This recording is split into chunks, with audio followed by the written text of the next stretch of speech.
Okay, we're live. So good morning, everybody, and welcome back to the Saturday School for Philosophy and Black Liberation. So today we're going to continue our discussions in the last few weeks on new theories of democracy, and we've been asking the question, what possibility of a non-violent transition to a new stage of democracy? And Jeremiah and Emily are going to talk more about that later. But we'll begin our discussion today.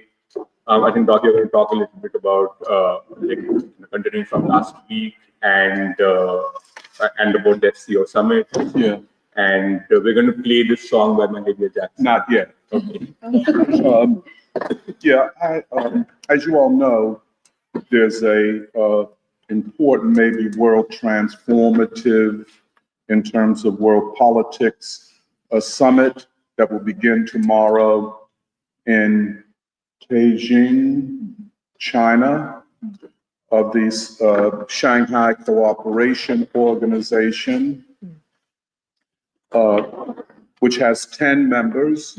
It was formed officially in 2001, so this is its 25th conference.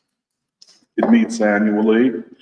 As I said, there are 10 members of it, and all 10 heads of state of the membership will be there, and there will be 10 other heads of state from countries such as Indonesia, I think Malaysia, Turkey, and some other nations.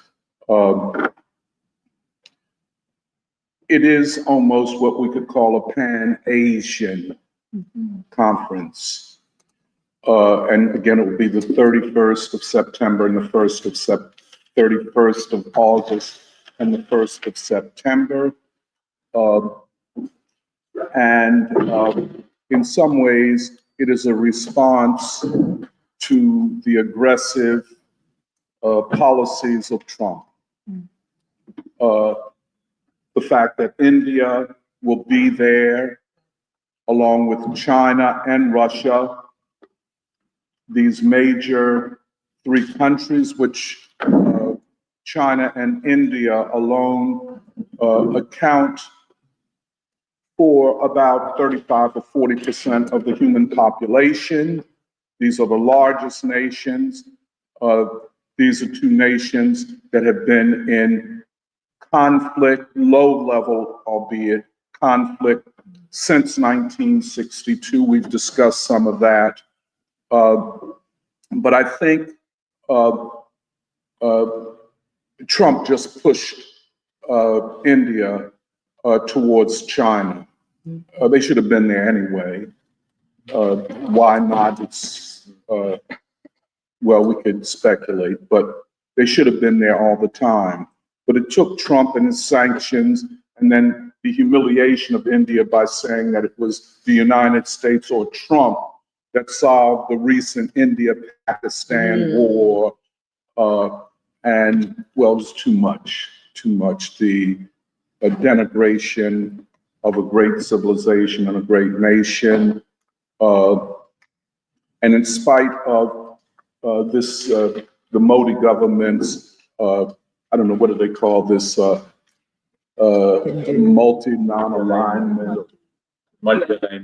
Multi-alignment, which means unprincipledness. And now they're going to have to take a principled position, but it's good.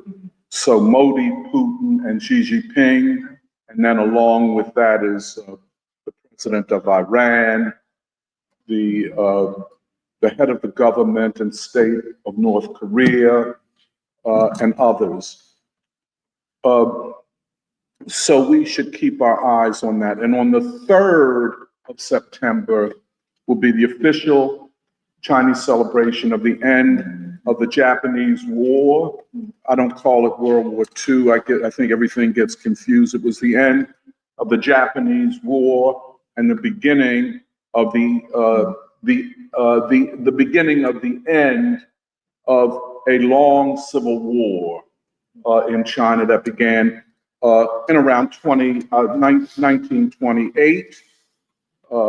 Was abated for a while as all sides fought the Japanese occupation. But the Japanese occupation was brutal. It was genocidal. It is estimated that upwards of 30 million Chinese died. I don't know that Modi will be there. That would be a little much for his coalition, given that China and India were recently, again, in a very low-level border war, 20 people, 30 people killed. I mean, that's I don't know what to call it. But China will also be celebrating on this 80th anniversary, the Long March. They will be celebrating the Chinese Revolution.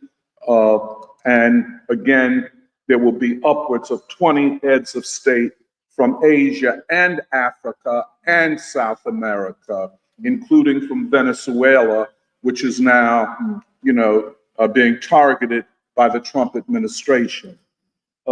This new alignment of forces will be very, very important. We can talk a lot about that, but I asked if it would be okay if we played a song by Mahalia Jackson dedicated to the Chinese victory over the Japanese imperialists and militarists and the Chinese Revolution, and it's entitled "Keep Your Hand on the Plow, Hold On."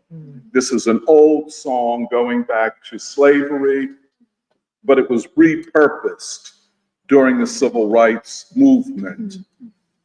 The other thing is it is sung by Mahalia Jackson. I know we're not going to have enough time to fully talk about and appreciate her voice and the way she sings. Duke Ellington's two favorite singers were Ella Fitzgerald and Mahalia Jackson. I don't think there's ever been a voice like hers, and we can talk about that. She sings almost like these songs were sung during enslavement. And she sings with complete commitment. It's not just entertainment. It is the calling on the ancestors, recalling history, recalling the struggle, and thus keep your hand on the plow, the plow. And I think Xi and certainly Mao and them would have understood this, given that their revolution was a peasant revolution. And so they knew what that plow was. So can we play it in a way that people who are on the live stream can hear it? Turn it up to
Piano.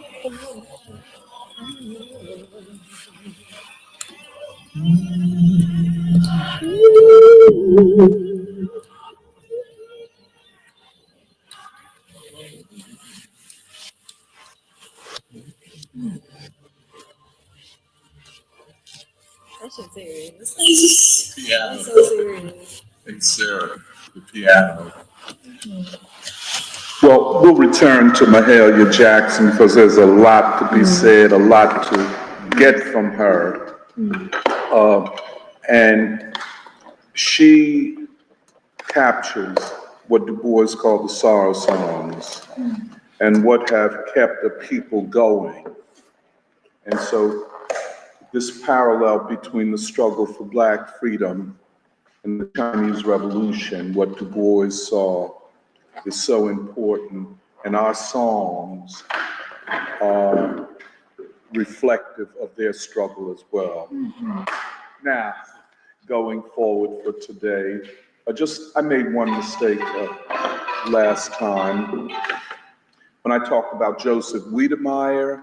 In fact, what I was talking about comes from the second chapter of Black Reconstruction.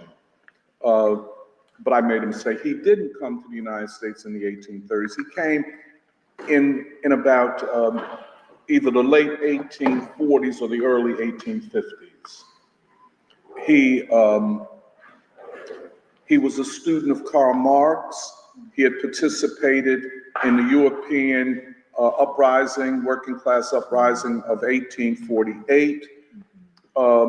And he came, but he did not understand the relationship of slavery to the class conflict. And, but he did fight in the Civil War on the side of the Union Army. So I just wanted to say that.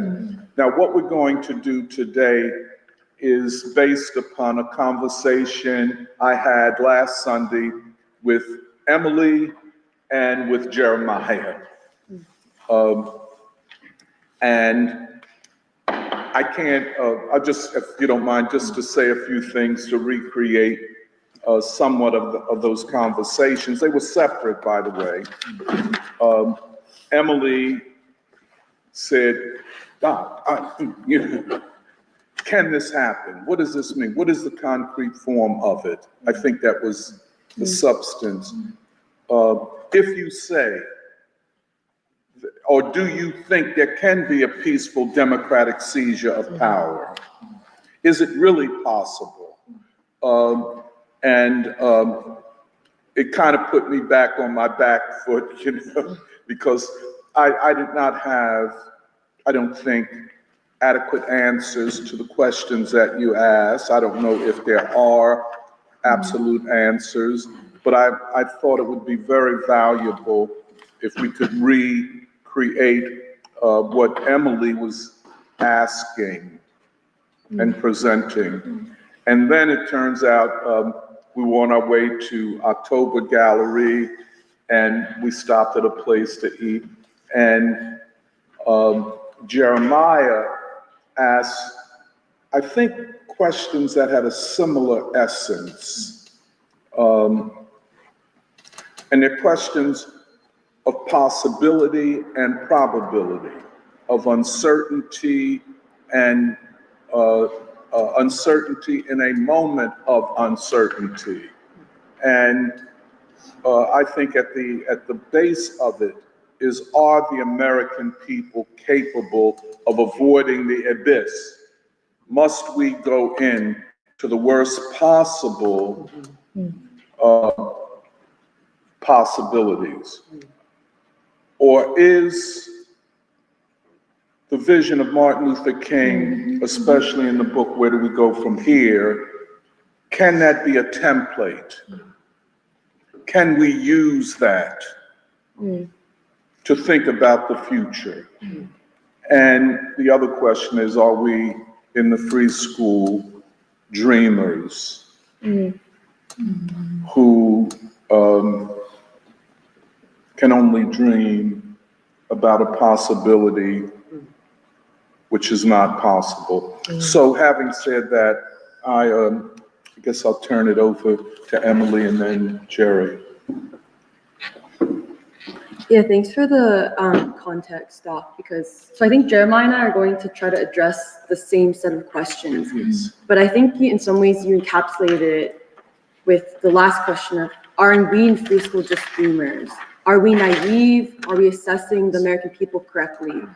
Is nonviolence a naive notion that's irrelevant to where the American people, the different sections?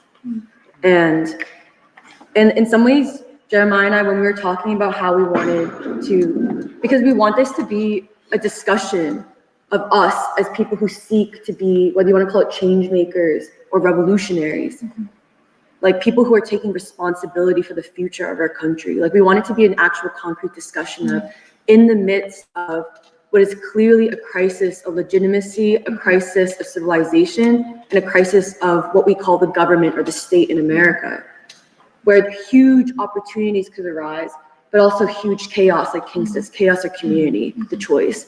And so we wanted this to be a discussion of us as peers and equals and as revolutionaries actually talking about like everything that we in Free School have built over the years of what is the revolutionary process?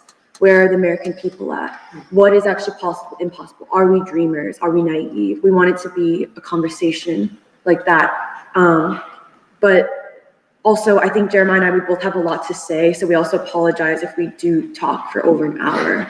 But we're gonna, I mean, that's just so that you're braced, because we were comparing notes earlier. The questions that we talked about, the questions that we also got from what you introduced, Doc, last week with your presentation, which I think hopefully will come back in.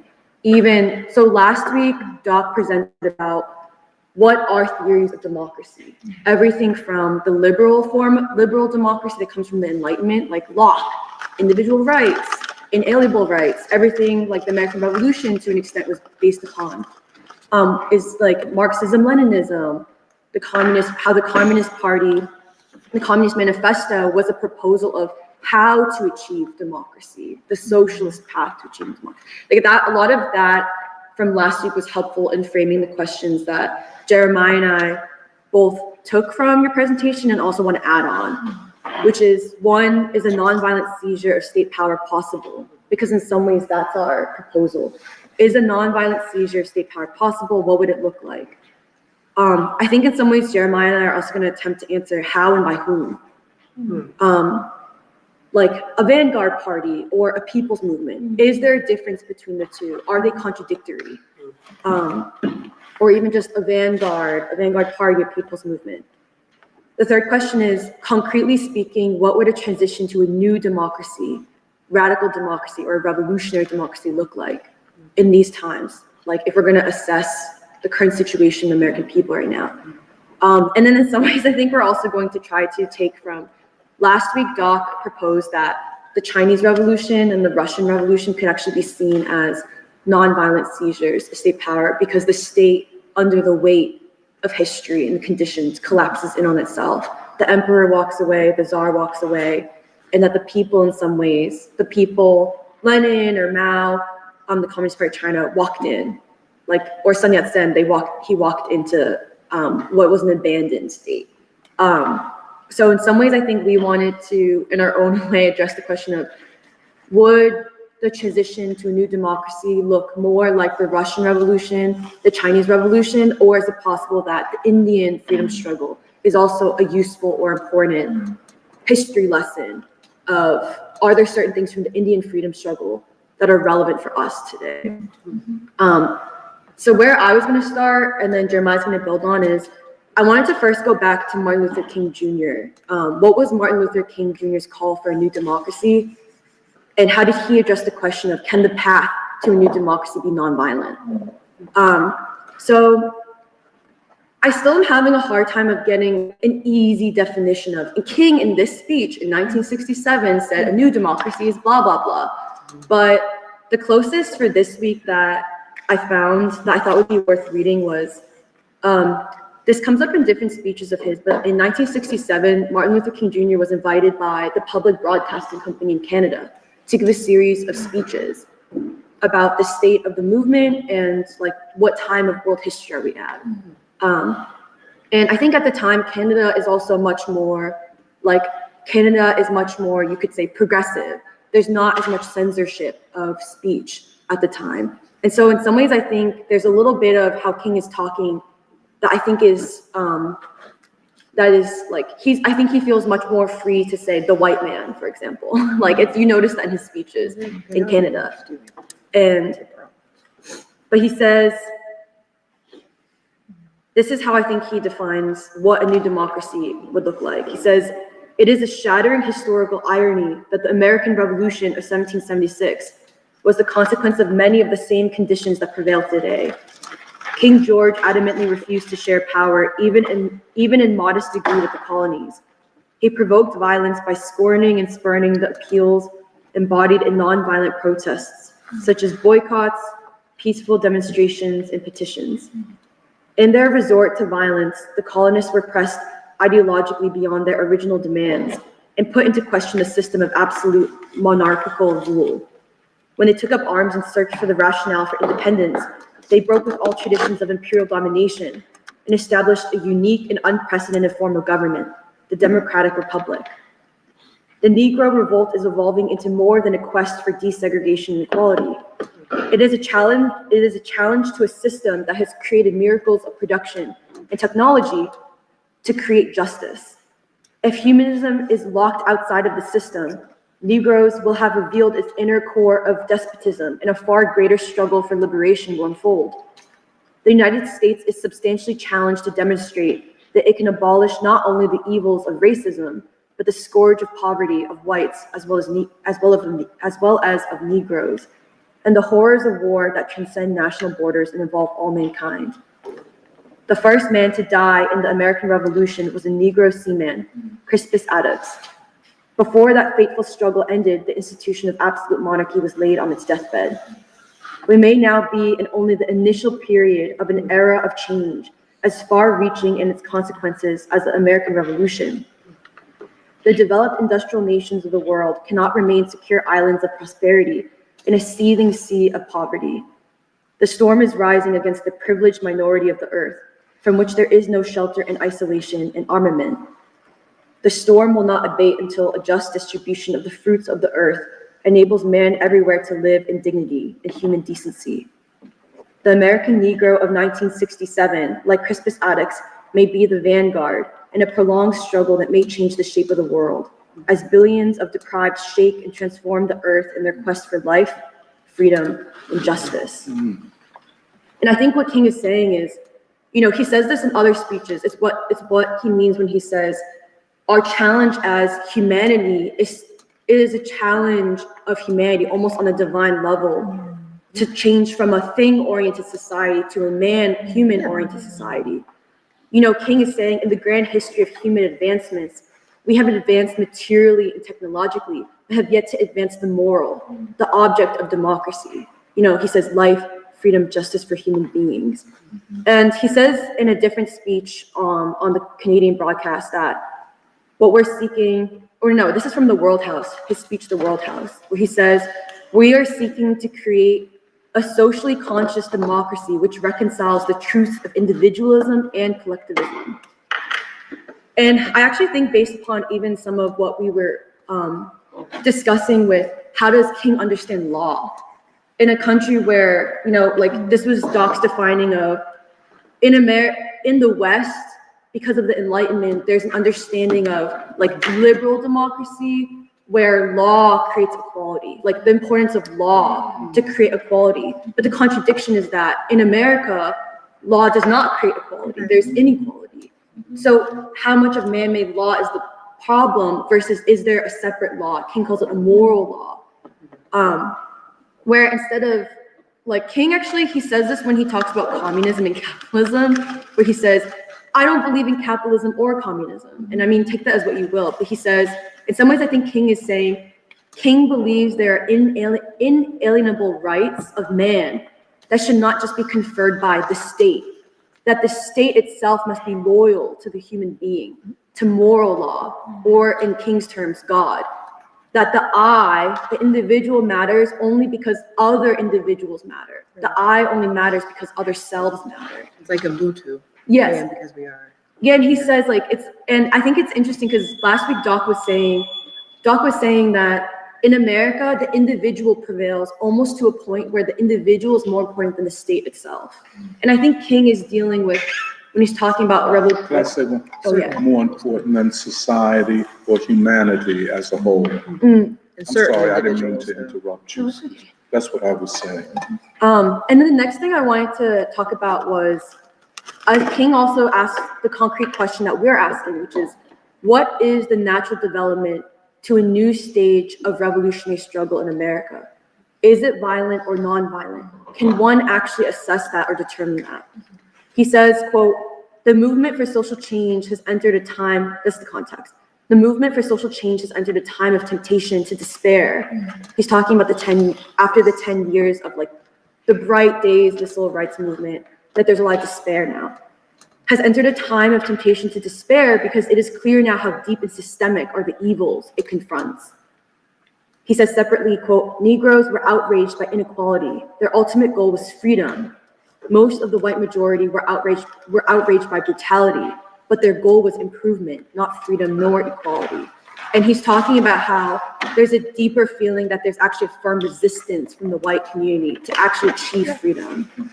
And so he asks, quote, can a program of nonviolence, even if it envisions massive civil disobedience, like militant, massive civil disobedience, realistically expect to deal with such an enormous, entrenched evil? He asks this question, like literally it's our question. He says, this is where he reaffirms his belief. He says, yes, I believe one, nonviolence psychologically has the ability to transform any human being. And he actually gives the example of the North. He says, in the North, this is where a lot of the despair comes. Because in the North, it feels like there's a deeply entrenched evil that is not held up by just Jim Crow law, but it's held up by society, something civilizational, something moral, something very deep. But he says, the evidence I find on the psychological level, is nonviolence actually, can it actually be picked up by any human being, including the righteous anger of Black folk in the North? He says the proof is in Chicago. He says from the Chicago campaign, through nonviolence, we were able to bring even the Chicago gangs, into nonviolent discipline. But then the second question he asks is nonviolence effective strategically against a government and status quo? Which I think is our question. He says, quote, the dispossessed of this nation, the poor, both white and Negro, live in a cruelly unjust society.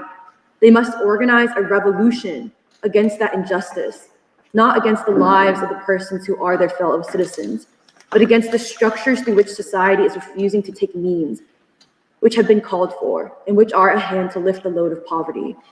The only revolutionary, people say, is a man who has nothing to lose. There are millions of poor people in this country who have very little or even nothing to lose. If they can be helped to take action together, they will do so with a freedom and a power that will be a new and unsettling force in our complacent national life, end quote.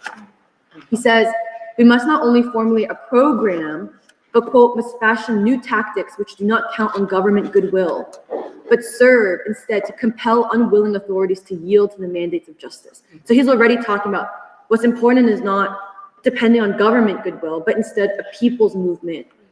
And then he also calls for a nonviolence that is adapted to the urban conditions and urban moods, because he's thinking distinctly about how the remaining struggle is no longer just in the South, it's in the North. Quote, nonviolent protests must now mature to a new level to correspond to heightened Black impatience and stiffened white resistance. This higher level is mass civil disobedience. This must be more than a statement to the larger society. There must be a force that interrupts its functioning at some key point. That interruption must not, however, be clandestine or surreptitious. It is not necessary to invest it with guerrilla romanticism.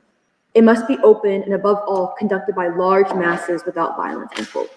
And I think this is some of what Doc has talked about when he talks about how it's important for us to take up to take up even in our minds and concretely, what would massive civil disobedience with the right vision for the future, a society that values the child, a society that values human life, a society that eradicates white supremacy for all, which would benefit all human beings, to actually create, a radical or revolutionary democracy. And so that's something that I wanted to take up. And I think Jeremiah will too, which is, okay, now let's get to, it's almost the point. How would a nonviolent seizure state power look like in a city like Philadelphia where we are? Or we can even transfer to a city like Chicago, both Black cities. There are some differences, but to a certain degree, they are relatively comparable. So one, how? Well, I think free school, we've talked about that it would be through a people's movement led by what we see as the most advanced proletariat, the proletariat who looks and acts like a proletariat, which is the Black proletariat. The Black proletariat who's not just a special group because they're just special, but because they're historically conscious through a historical experience of not just undergoing the worst conditions, but choosing to struggle for all of society. So a people's movement led by the Black proletariat amidst the collapse of the state and amidst the crisis of legitimacy. One basic, extraordinary example of how this is already being done is, I think in our eyes, the Nation of Islam. So one extraordinary example is when you look at the Nation of Islam, one, they have a vision of a new civilization, not just a new society, but a new civilization, one that is Afro-Asiatic, one that is not white supremacist, but instead one that is Afro-Asiatic. Two, the Nation of Islam has both an ideological discipline and a practice of life, a practice of being that's disciplined. And three, that they already have a program of training and educating resistance in youth, especially men, the poor, and the incarcerated. And so all of this in some ways, I think many people have said that in a lot of ways, the Nation of Islam can be seen as almost acting already like a new state. Like they already are showing not just the capacity of people, but also already in some ways enacting a new state. But then I wanted to take up the question of what would massive civil disobedience look like in Philadelphia? So King's examples are, he says it has to disrupt the functioning of the city. Some of King's examples in his time were, which is I think the basis of Poor People's Campaign. What would it look like for a disciplined vanguard of the people's movement, supported by people's movement, if you actually just sat in City Hall and demanded certain changes and never left until the government bends or capitulates? And this is King's time, right? This is a time where the state was not as much in collapse versus now. The second is the example he gave, that's not about even city government, is you could sit in the hospital until care is provided for. Sit in a hospital, the poor would sit in a hospital and demand that care is provided for any person, despite of payment. And that means that the doctors and the nurses themselves would be forced to contend with their direct responsibility in upholding a certain institution. So that's King's examples of massive civil disobedience. So the way I wanted to approach it was, one, I first had to ask myself, do we have the capacity?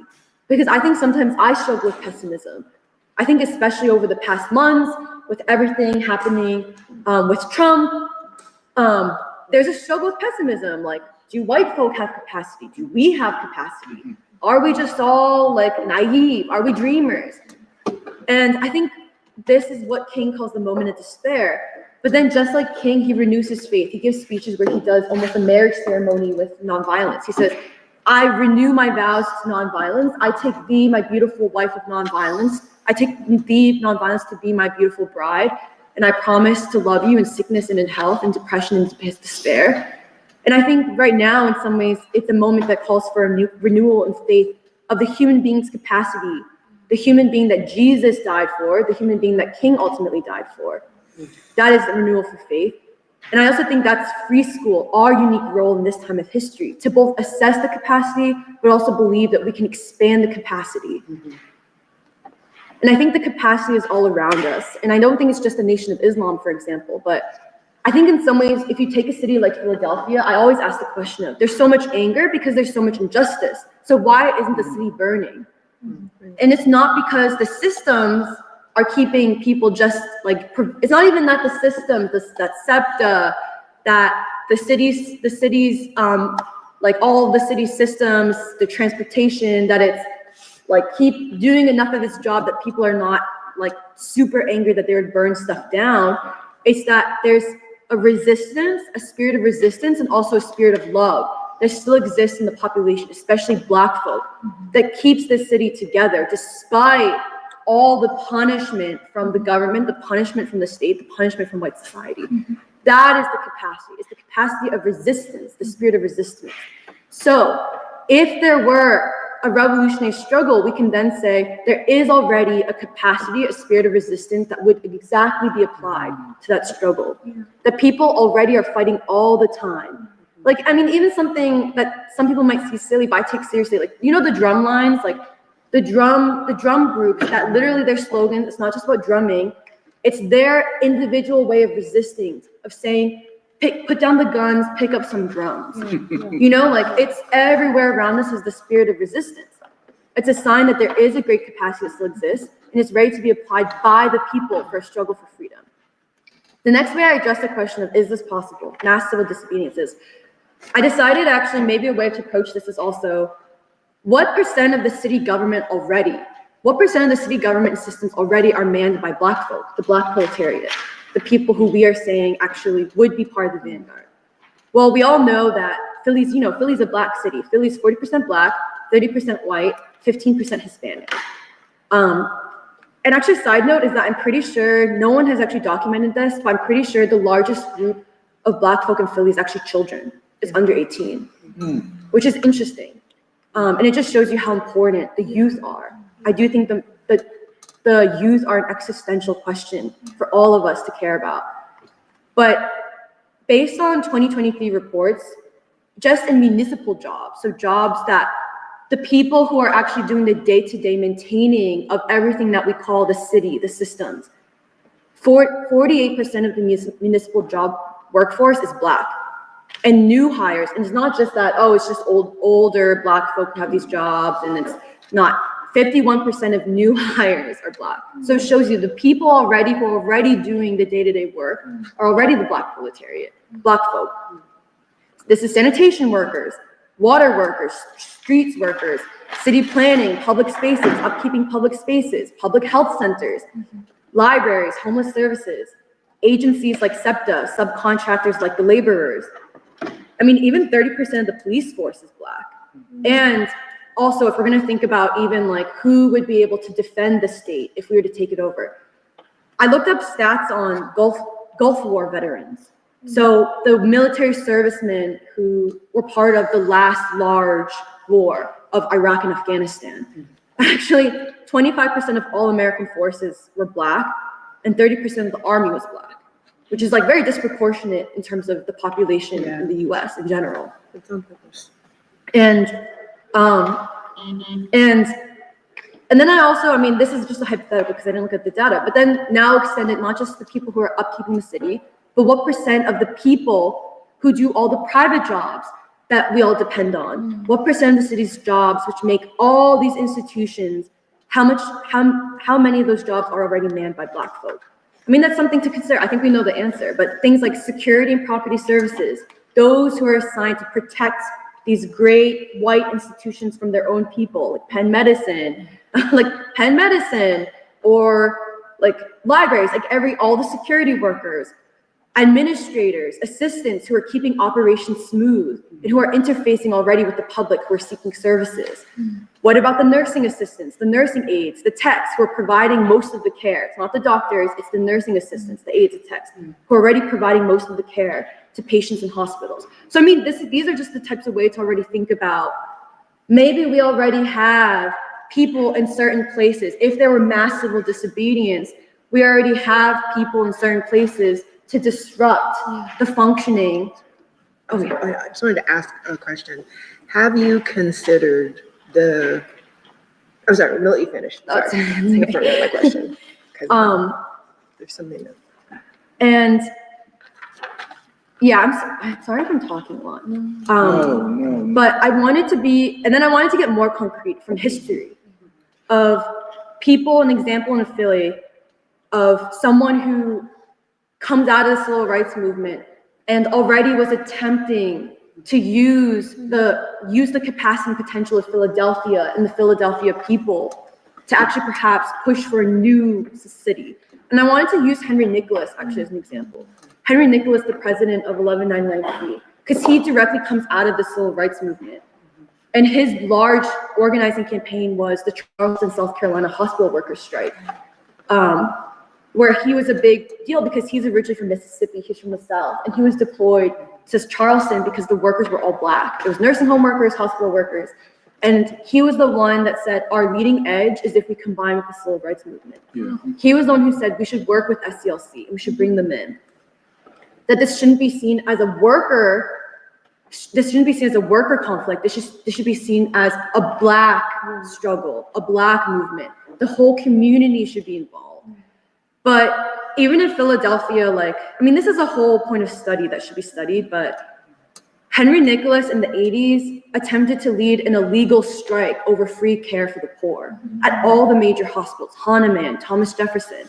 And the hospitals even threatened, they said, if you go on strike illegally, so a legal strike is when you go over strike for things like unfair labor practices during bargaining or wages even, things actually related to the jobs. But if you do a strike over something that doesn't technically have to do with your actual job, it's an illegal strike and you can be replaced for that. But Henry Nicholas called for an illegal strike because the workers, he said, we can't just fight for ourselves, we're fighting for our neighbors, we're fighting for people. He actually is literally quoted there. He says, you can't represent your workers without being concerned about all the people your workers live next door to when they go home.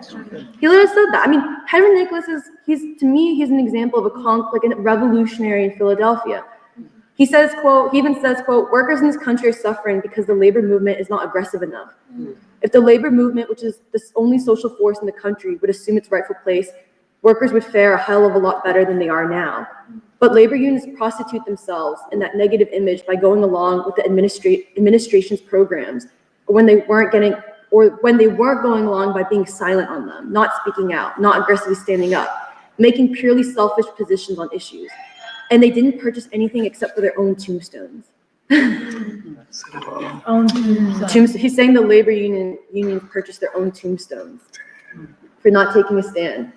He says, quote, this is me trying to basically say that Henry Nicholas is a revolutionary in Philadelphia. He says, quote, another part of this is that if you've never been hungry, and if you're afraid to be hungry, then you're always going to have problems leading. See, one of the problems you have in this social transition is part of the problem we have today, is that people they're afraid to get hungry. People who has been hungry have a different vision and a different kind of commitment.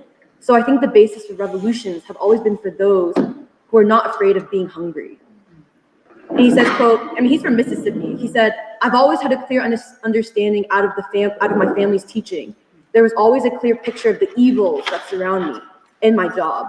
Although I knew it was my only survival, I had a resentment.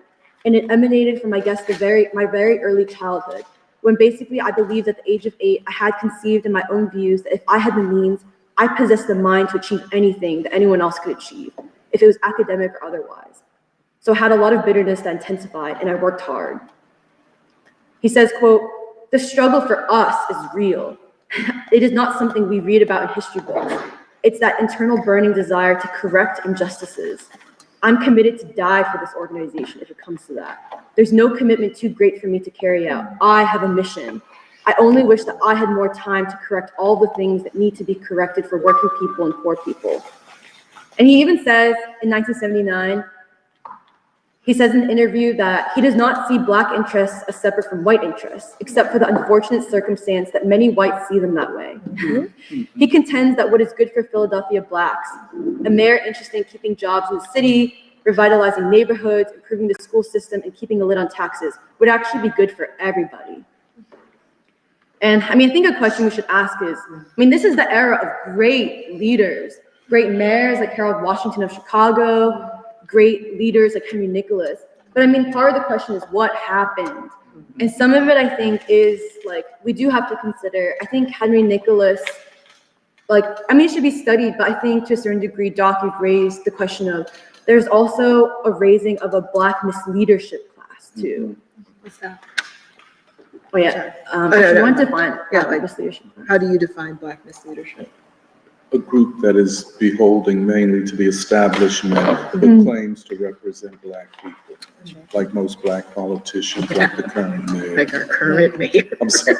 Oh yeah, true. That. No, Okay. she sucks. And I'm almost done before I pass it to Jeremiah. Take your So time. the other example is Harold Washington, the mayor of Chicago. Harold Washington, also deeply influenced by the civil rights movement. And his victory was seen as toppling the machine, the political machine in Chicago, like the Daily Machine. And it was a really unprecedented victory, seen as a victory of the people, the grassroots, and especially Black Chicagoans. And in a speech he gives in the 80s to, I think, what's a precursor of the Black Congressional Caucus today, he actually talks about how he thinks what his election represents. He says, election results like mine come from the grassroots, from grassroots political passion at its most eloquent. My election was the result of the greatest grassroots political movement in the history of the United States. And I have discovered that this emotion exists nationwide. I was simply the fortunate instrument with which the will of Black people wrote a new chapter in American politics. The idea of Black political power is an idea whose time has come. And he even says, he's like, it's through a coalition of Blacks, Hispanics, and whites of Chicago, a grassroots coalition.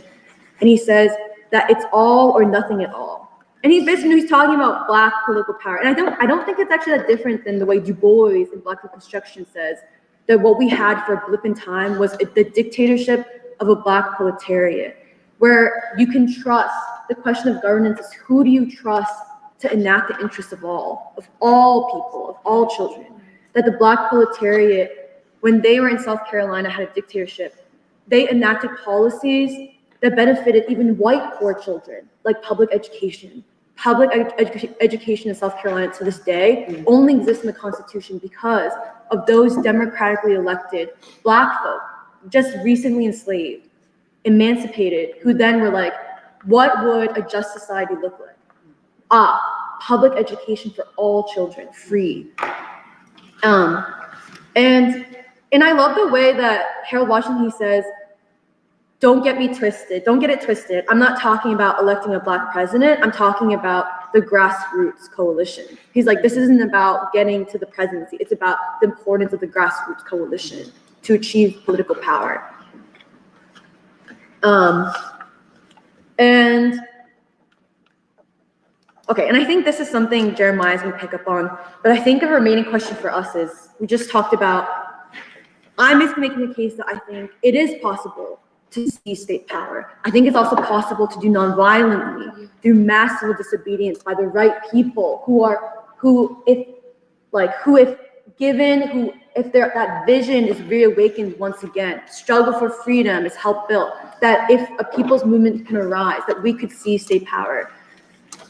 But not even I talked about who already exists in the government, who already is working these jobs, like the essential jobs. Now, a remaining question is, but what about the question of white backlash and violence? So the possibility of civil war, because in China, there's civil war after Sun Yat-sen takes state power. There's also civil war and a brief civil war in Russia. I do think that we all agree that there has to be a people's movement, which would require a coalition.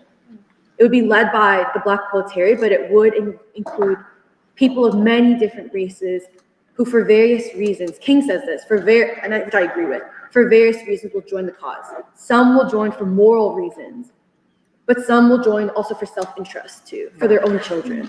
And I think I take King's position, which is that's not so wrong.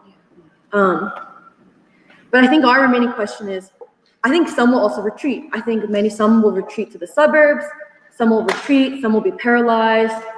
But I think there's also a question on the table of how many will fight.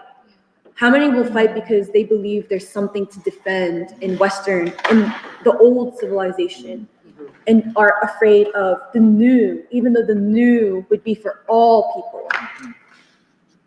So I think I wanted to end there and also just say that I think even after seizing state power, that the next phase will not just be a restructuring or reconstruction of the systems to serve the people, but it will also have to essentially consolidate the people through a creation of a beloved community. Something similar to the Cuban Revolution, where the literacy programs were not actually just for literacy, basic needs, but it was also consolidate the Cuban people around values, moral values of the poor, that this is for the poor, this is for the disinherited, it's not for the elite, the small, like creation of a beloved community through also the creation of new systems. And that this is where I think actually I do think this is where India is significant because, and I think Jeremiah will maybe go more into this, but I think the Indian freedom struggle, the extremely valuable lesson from the Indian freedom struggle is that because it was captured through nonviolence, the Indian state, after like they were free, took on a special responsibility in the whole world for nonviolence, for peace, and for the moral imperative. And I think that's why you have these great world leaders who you almost like are missing even today, like Nehru, who was the big reason for the Bandung Conference of 1955. You have the World Peace Council with Ramesh Chandra. You have Indira Gandhi, who sent troops to Bangladesh to help like that. Really, that sense of like, because the state itself is consolidated through certain values, it plays a certain role. It will then play a certain role and has a certain moral strength to play a certain role on the world level. And I think that's really important for America because America is the greatest purveyor of violence in the world. So I think there must be a consideration for how the state is seized and then how it's protected. Also, is very important for the role it will play also on the world stage. So I just wanted to add that in. So, okay, I'm going to pass it to Jeremiah, and I hope that we're not boring you. Do you want us to give a standing ovation? No. Okay. Yeah, that was so excellent. Yeah. Okay, I'm going to not go immediately into like the historical stuff, but I wanted to, I guess, bring back or revisit, for me, what are some of the core questions involved in what we're talking about today and what we've been talking about. One of which is the overall context, I think, of our conversations over the past couple of weeks have been almost moving from just saying that the state, the American state, is in crisis to considering the possibility of the state collapsing. And I think this has been an important like basic thing to consider as part of what we even think about, like Emily was saying, the possibilities, and what Doc was saying, the possibilities for a path forward. And I think for me, one of my questions in that vein has been, would the collapse of the state essentially be an inevitable thing versus how much would the collapse of the American state have to be forced essentially by a people's movement? And if you think about it also in the way that Emily talked about with like, let's even take the case of like city government in Philadelphia or the hospital system in Philadelphia. I think part of what I think King puts on the table through mass civil disobedience is that, and I think this is kind of this is my sense of how he's thinking about it, but that it's that like, when you have this overwhelming force, which is essentially a mass nonviolent movement, and you confront that against like the actual living human beings who uphold the state, I think what my interpretation is that process or that confrontation, essentially it exposes that those who uphold the state are not just structurally incapable, but ideologically incapable of actually meeting the demands of the people. And that if this comes to a point of like basically if it reaches a point of no return, then that could trigger essentially the abdication of the authority of those who uphold the state. And so again, like we're saying, so there is something qualitatively different about the crisis of the state today versus in King's time. And so one of the questions, a corollary or kind of a consequence of that is like, does that require us to evolve different assumptions than King at least operating in his moment versus what has to be carried forward from King's kind of basic vision of the American revolutionary process. And kind of another question that I've been interested in is this question of like the scale of time that we're talking about, because I think in the past it's like, or even this whole question of like state collapse, like how much, if we're assuming that it's actually maybe more of an inevitable thing, like how long would that take? No one can tell, because things look pretty bad now, but I don't feel confident in saying that the American state is going to collapse in like 5 years, you know? Like, I think once you make those kinds of predictions, then it's almost like you set yourself up to be wrong. And I think another question actually related to what Emily was saying towards the end was, even for Black people, for example, something that we've talked about is how long will it take for Black people to recover from the counter-revolution that has been waged against them? And I think we've sometimes answered this in different ways. Sometimes we'll say, oh, maybe it'll take 3 to 4 generations for this recovery to take place. Maybe it's already happening, but we don't know. And then I think the flip side of the coin is for white people, yeah, like how long would it take for white people to abandon whiteness, to outgrow whiteness as their basis for their identity, and to essentially ascend to a new level of consciousness. And then the second big question that I've been thinking about, and kind of as we've been talking and preparing for this, is part of what's on the table to me is like literally what we mean, or what is our understanding of revolution, and is how much weight do we give to the question of state power versus how much weight do we give to the question of a revolution of social relations. And I bring that up in part because, like, I'm going to get into it later, but the two main examples, the historical examples I'm going to look at are the Russian Revolution and the Indian freedom struggle. But Lenin, like, I'm getting this from Lenin, like, what he's crystal clear in 1917, that he says, quote, the basic question of every revolution is that of state power. And I want to bring this up as an open question for us, because I think it's forcing me to confront some of my own assumptions over the past couple of years, because I've kind of basically understood when we talk about revolution, we're talking about what you could call like a social revolution, a revolution of consciousness, and a revolution of a total social system. And I think part of what is raised by this is like, okay, what does that, if we're moving in that direction, like what does that mean at the level of the state, but then also what does it mean at the level of like actual human beings and the lives that they live, the relationships that they have, ideologically, socially, politically, economically, all of that stuff. And the other concept, that we brought forward is essentially the white supremacist social system in the United States. And one of my questions related to that is, to what extent can the social system be transformed at the level of human beings before a new state is established? Or do you need a new state in order to actually eliminate the white supremacist social system? Or another way of phrasing that in a Kingian way is, must there be a revolution of moral values among the people before there is a revolution that sees state power? And I think like another way of thinking about it, even in relation to like King, is that it's a question that we ask all the time, which Nandita also brought forward in the Knowledge Conference, which was, what concretely and scientifically is the living evidence of how the civil rights movement and King changed the consciousness of the American people on all sides, and it can look different also in different parts of the population.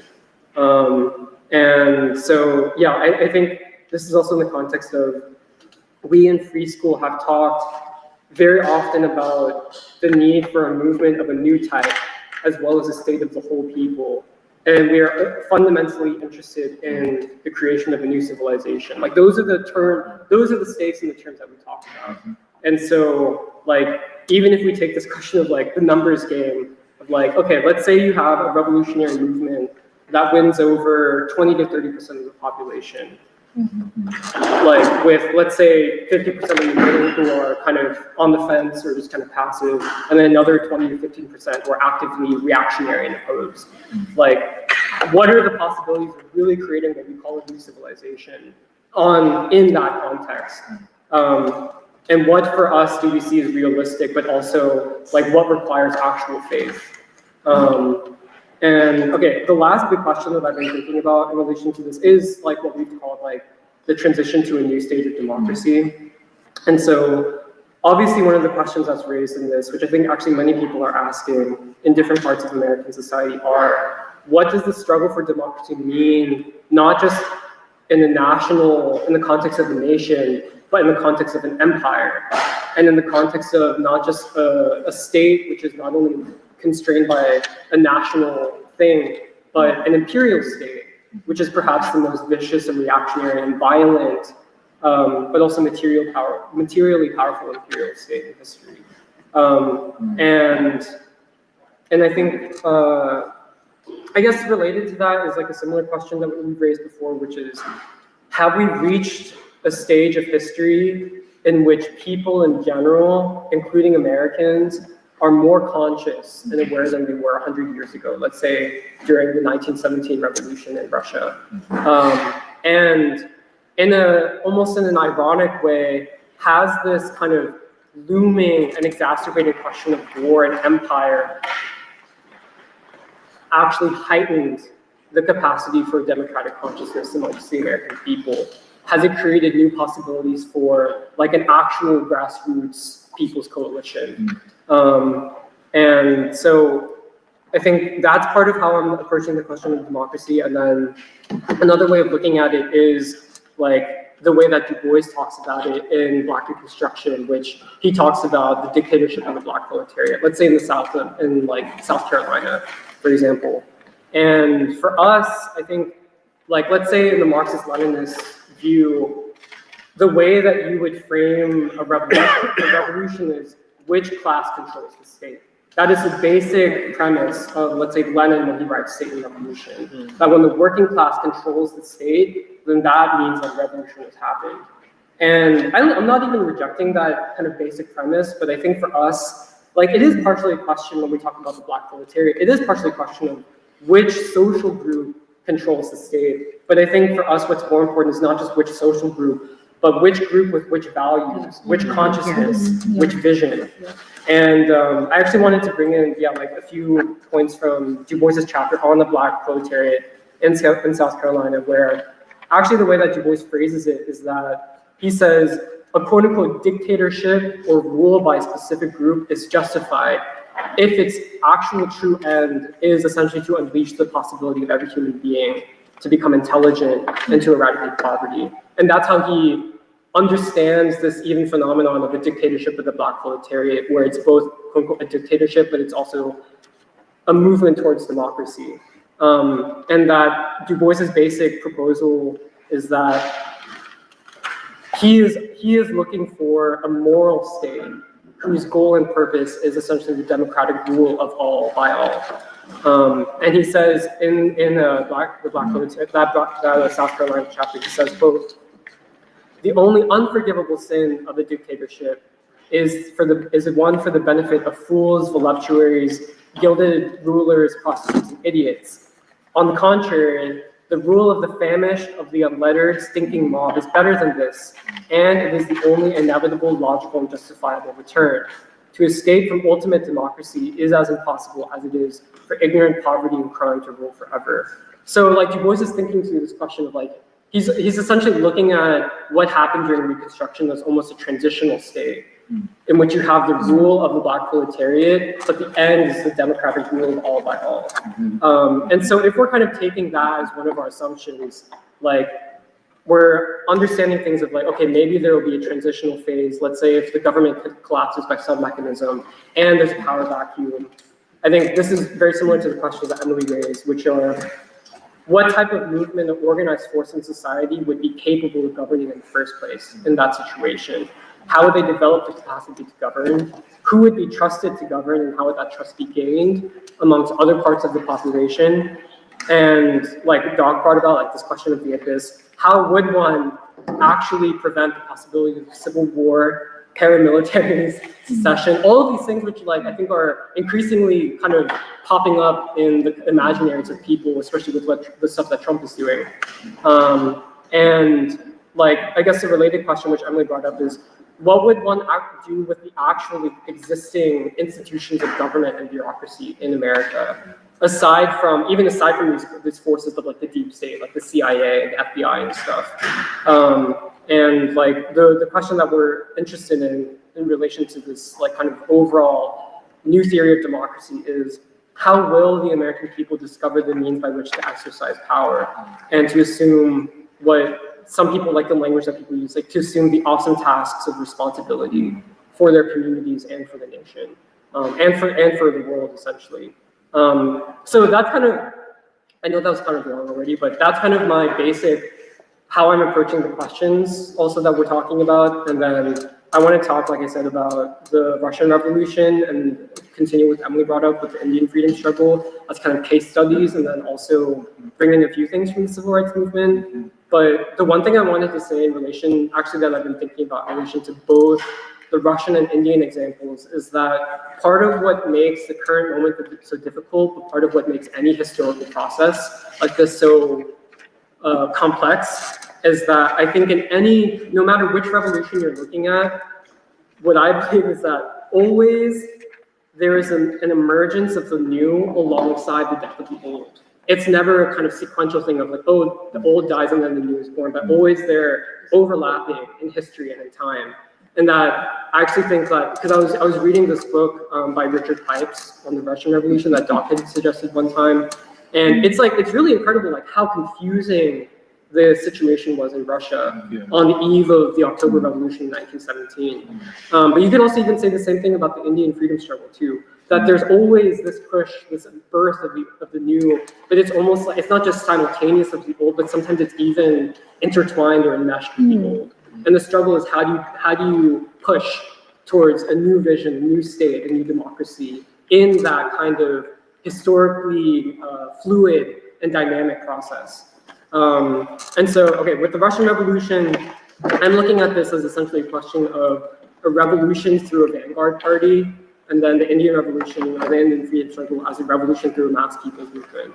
And so, just to remind people, like Lenin, if you read works like The State and Revolution, which he publishes like a few months before the Russian Revolution, Lenin's whole basic argument in The State and Revolution is that it's not just about seizing the state, but the revolutionary movement has to smash. What do you call it? He always says this, you have to smash. You have to smash the machine of the old state, which means the parliamentary institutions, the police, the military, like all these institutions of rule which are associated with the old regime, and that it's not just a question of laying hold upon an existing state apparatus. And that's kind of, I feel like that kind of Lenin's proposal or way of thinking about it, I think has actually been very, it kind of comes up in unsuspecting ways in the way that we talk about stuff. But that's kind of his basic proposal, especially on the eve of the Russian Revolution. And the other historical thing that I want to bring up with the Russian example is that even the creation of the Soviet Union itself, like I've been interested in this question of like, what were the Soviets? And like, why did they call it the Soviet Union and not, let's say, like the Russian Union or whatever? And part of it is because like a lot of the strategy of the Bolsheviks hinges on the emergence of what are called Soviet, like these Soviet councils in Russia starting in 1905, because there's a revolution in 1905, and then there's like this big strike in, I think it's either Moscow or St. Petersburg, and this leads to the creation of what's called, it's the first Soviet. I think it's a Petrograd Soviet, which is, Petrograd is also St. Petersburg. And this is kind of this organic development, which is like a council of workers who are trying to organize their strike. And so fast forward to February 1917, like Russia is embroiled in World War I, Russia is losing, there's famine, there's food scarcity, there's poverty amongst the people, and like essentially the Tsar abdicates. And this leads to the creation of the provisional government in Russia in like early 1917.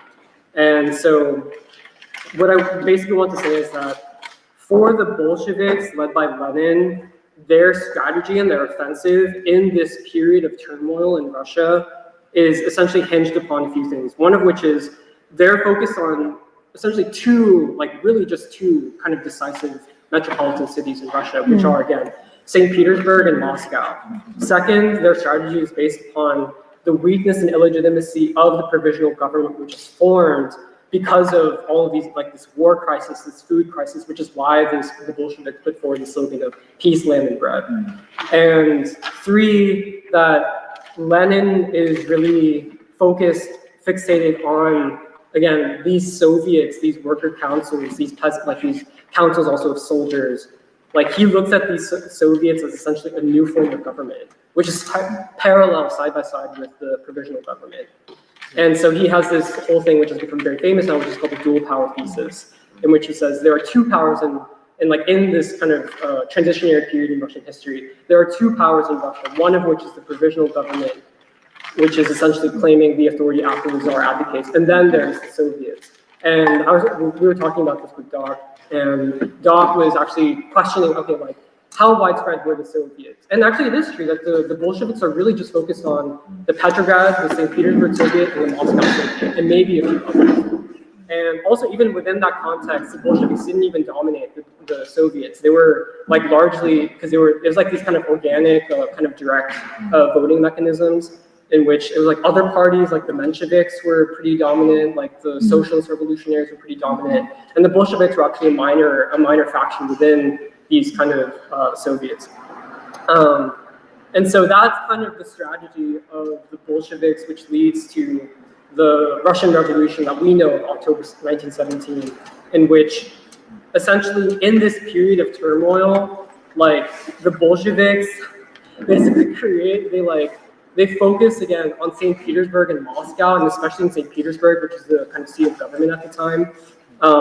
They cut the communications of they're cutting the transmission lines of like the provisional government. They're like recruiting people from like the Petrograd kind of military garrison, stuff like that. So it's like actually like literal things that you would think of when you think about like the Russian Revolution.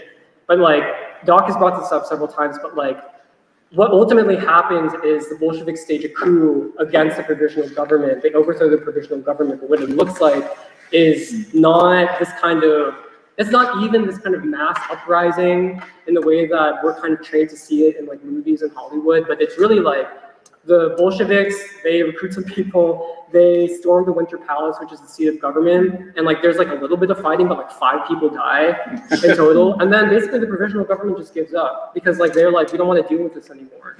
And so like in that sense, like but the flip side of that is that because of that dynamic, because it's led by a vanguard party, which is proclaiming a new democracy in the name of the people, like literally when the overthrow happens and it's like October 25th, 1917, like it's not even just that the rest of Russia doesn't even know what's happened, but like even large parts of like Moscow and Petrograd don't even know what's happened. And so it takes time for them to like actually like, okay, like here is the state that we're establishing, because it's like, it's also a different historical time period in which it was much more like literally the speed of transmitting information is much less than it is now.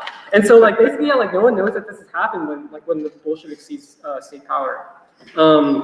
So okay, I wanted to bring that up as the kind of Russian example, which I know that we talked about before. I just wanted to get into like the actual like nitty-gritty, the concrete details of how this unfolds. And then the last thing with the Russian example that I want to bring up is that when Du Bois writes Russia and America in like 1949 or 1950, he talks about, because the Soviets become part of at least officially, it becomes the basis for the new Soviet state. These existing worker councils, right? That's the claim to legitimacy that the Bolsheviks claim.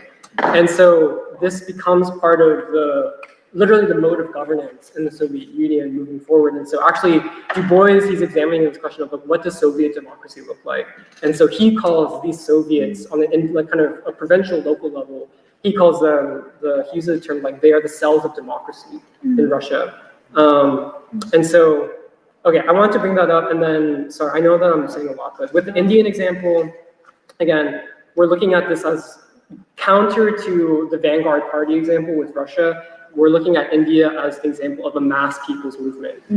And so I think we've said, like, this is, like, we've said this many times before, but like, I think it's really important to emphasize and re-emphasize like probably that the Indian freedom struggle was, like the largest mass movement in human history, especially even until today.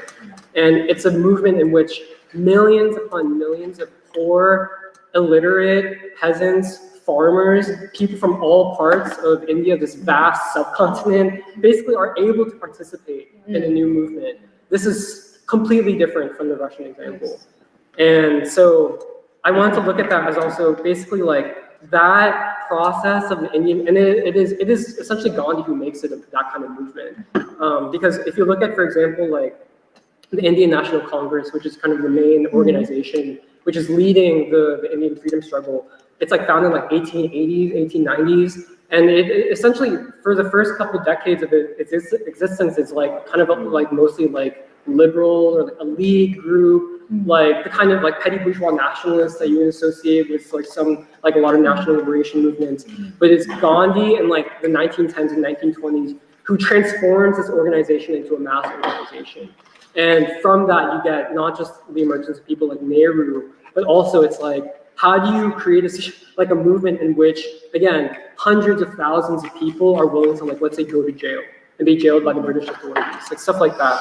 And so with the way that I'm understanding this is that the Indian freedom movement itself, through the course of like, let's say like these two or three crucial decades, it is literally not just a movement against British colonialism, but is also a movement which is like in becoming, forming the Indian nation, forming what becomes the Indian state, basically post-independence in 1947.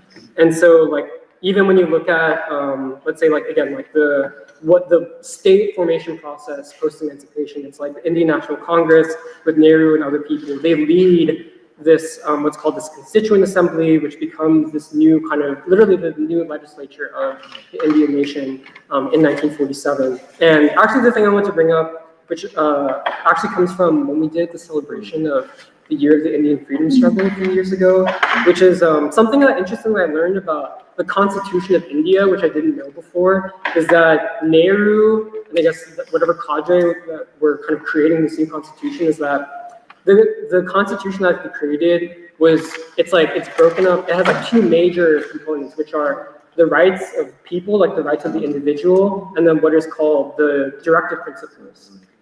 Yeah, and so like, actually this is, it's almost like an innovation in like literally like the creation of a state, because it's like, you can obviously look at the rights of the human being, the rights of individuals as like kind of bringing forward from the European Enlightenment, the liberal Enlightenment, all that stuff.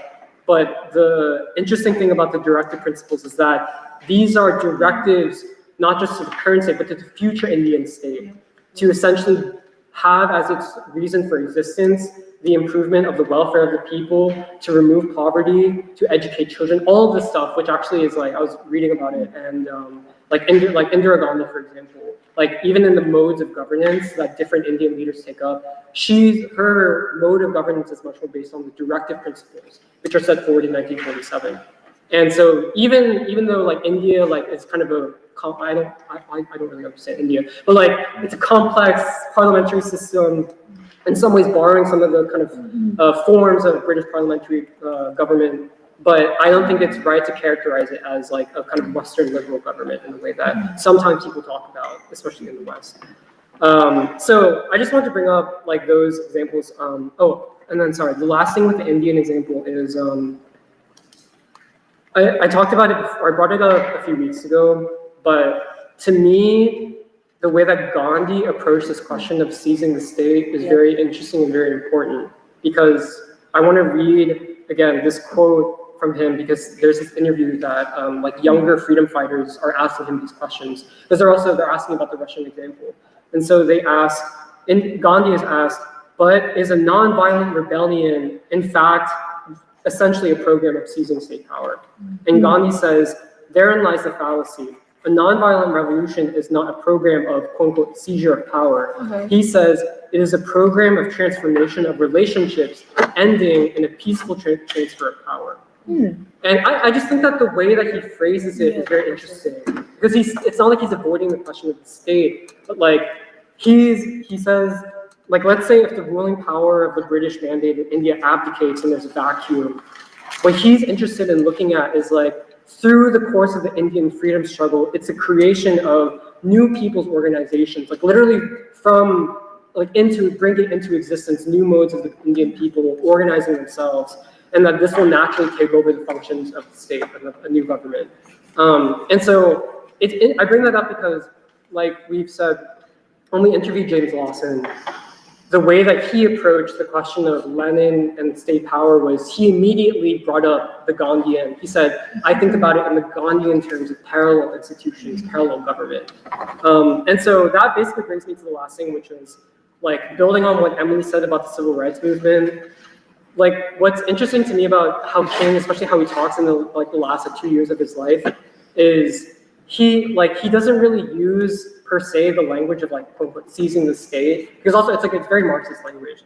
But what I do think is that what King was invested in was, like Emily said, through mass civil disobedience, essentially forcing the state into submission, to submit to a mass democratic movement. And that the other thing which King talks about, and where do we go from here, is like similar to even how Du Bois talks about, like again, like those cells of democracy in Russia. King talks about actually in this chapter, the dilemma of Negro Americans. He talks about our strategy has to be based on both mass civil disobedience, but also permanent organization. And so he calls it units of power. And so he says, this is the last quote I'll read. He says, but mass nonviolent demonstrations will not be enough, and they must be supplemented by the continuing job of organization. To produce change, people must be organized to work together in units of power. And these units may be political, as in the case of voter leagues or political parties, or they may be economic, as in the case of groups of tenants who join forces to form a union, or groups of the unemployed and underemployed who organize to get better jobs and wages.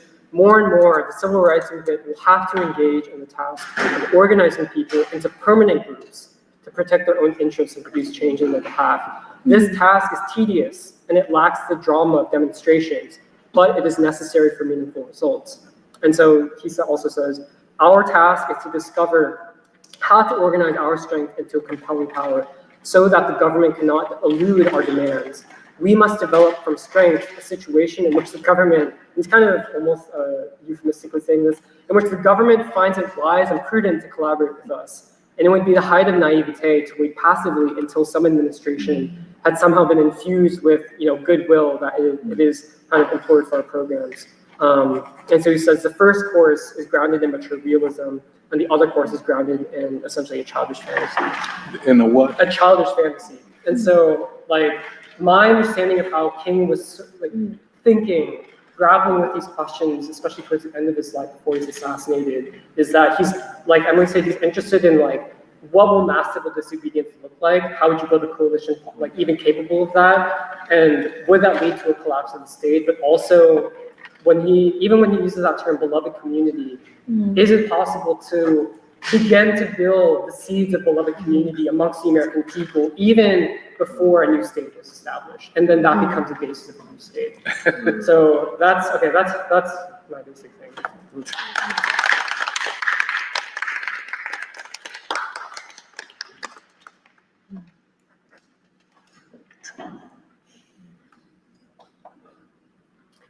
You should say something. Okay. Two such beautiful presentations. Even when I was thinking about doing it like this, I didn't think you guys would go this heavy and this deep. I mean, it's really, I think it clarifies so much for me. On Sundays, Emily and Serafina and I are reading Taylor Branch. And I think, Richard Pipes' History of the Russian Revolution, where he gets into a lot of detail of the way things looked, but it is not as in-depth as Taylor Branch. So, and I think you guys clarified for me that we have a revolutionary experience that we can build upon. And Emily, for you to bring Henry Nicholas into it the way you did, and it is completely accurate what you're saying. And in fact,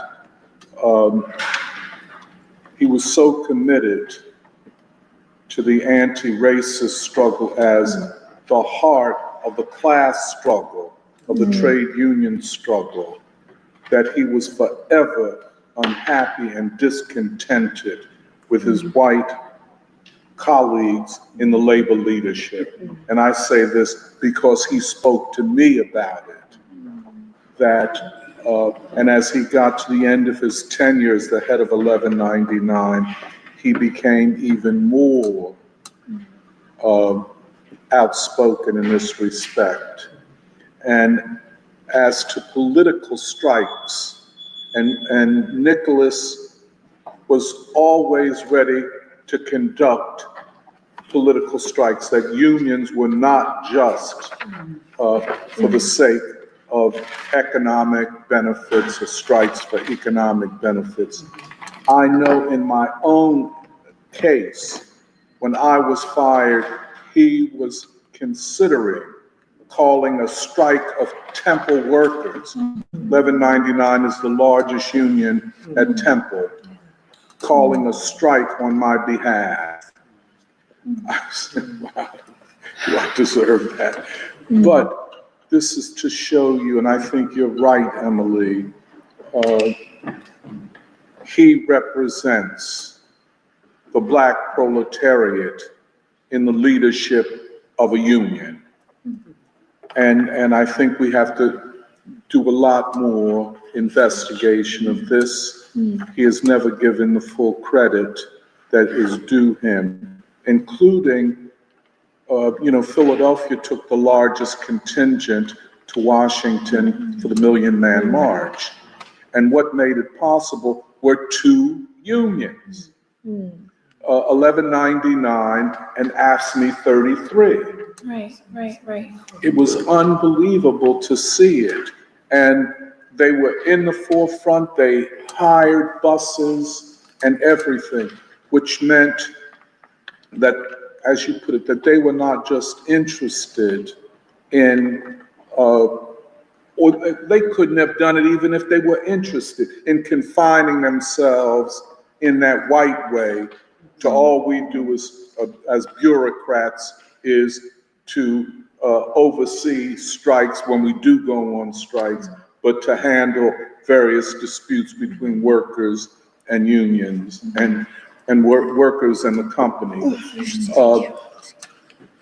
And this, so I would say that. And I think the way you connect it to Harold Washington, I mean, what is the difference? They're the same people, the same thinking, the same vision, and how both of them come directly out of Martin Luther King, directly.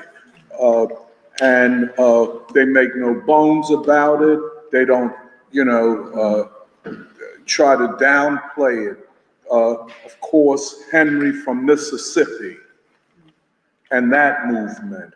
And then the Charleston strike, again, we're back to South Carolina. But Hal gets elected to the state legislature on the heels of King's move to the north. So King and his vision, and probably Henry and Harold understood King's vision more concretely than is written in any book or in any documentary, because they were there, and certainly as young people. And they stayed true to that course, and this is very important. Let me just parenthetically, Henry Nicholas and Harold Washington were not, for example, a Jesse Jackson. Harold transformed the nation and Chicago. He broke the most powerful political machine in the history of the country. Broke it from the grassroots up. And it's never been able to be reassembled. Harold did that. Jesse decides to run for president.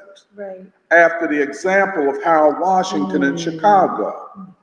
And it's, if I were to say, it's not quite the vanity thing that, what's his name, the pimp, the hustler, Al Sharpton. You know, that is just a hustle. Has nothing in common with the Harold Washington. But Jesse tried to have it all ways. You know, very vain, very self-centered, very narcissistic. And because of his qualities, his talents, was able to imitate and make the claim that what he was doing was an updating of the civil rights movement of King, but he wasn't. And we see how it plays out, how it reaches a height and then it collapses. How he runs for president, but not really. He was running not for president or not to get the nomination of the Democratic Party, but to have a place at the table. Harold and Henry and King, they were fighting for the whole thing. They were revolutionaries. We just cannot minimize that. I don't think I've talked. Can I just give an example? You know, the way we think and the way we talk and so on is different from most people. I was on a podcast yesterday, Wilma Leon, and the thing that kind of gets me sometimes, I prepare more than the person whose podcast it is. So, can I just set it up? And I think it relates to this in the current crisis. You have, as you all know, an anti-Trump sentiment and movement, or trying to be a movement, that is primarily interested in returning power to the Democratic Party. Right. Without a vision of how to go forward. Now, the podcast that I was on, I know that this individual claims to be thinking through the lens of Martin Luther King. But it's just so striking that he wasn't, and he was asking me questions that would constantly, well, what do you think of Trump putting troops in Washington, D.C. or LA? Well, you know, I mean, so I had to always answer the question by saying, well, first of all, let me proceed from the assumptions through which I think about these things. First of all, between 1964 and 1970, when every summer was a long, hot summer of urban uprisings, there were regularly federal troops and National Guardsmen in cities all over this country, and not just a few walking around. I mean, tanks and the whole nine, you know. So he did not begin it and has not carried it out to the extent that it has been carried out. So just so you know, let's put things in context and let's not set up a set of conditions or options that lead us to vote or to say, oh, we should have elected Kamala Harris, things would be better. You can't go anywhere with that type of scenario, especially when most people see the government as illegitimate. Yes.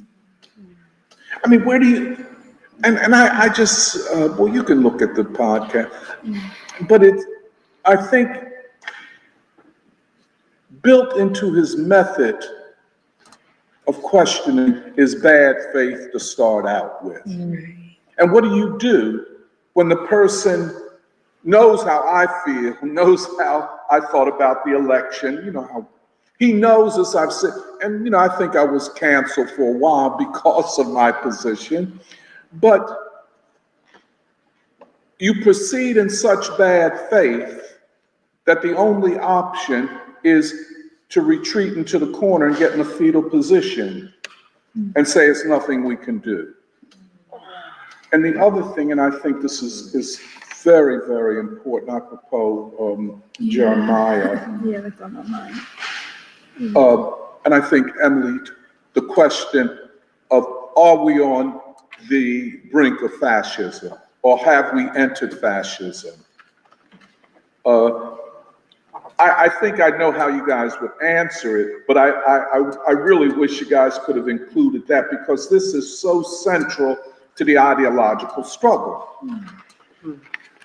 You know, I was walking down the street, I was walking down Chestnut Street a couple days ago, and I ran into a friend. Hey, Tone, you know, down what you doing, blase, blah. And what you into, man? Oh man, I'm getting myself ready to fight fascism or getting myself ready for fascism. And so I took it as a education moment. I said, first of all, fascism and Nazism are movements that originate in Europe at a time of crisis, but not a crisis of the magnitude of what we face in this country. What we're looking at is something far more profound, far more consequential than what Hitler or Mussolini were looking at when they came to power.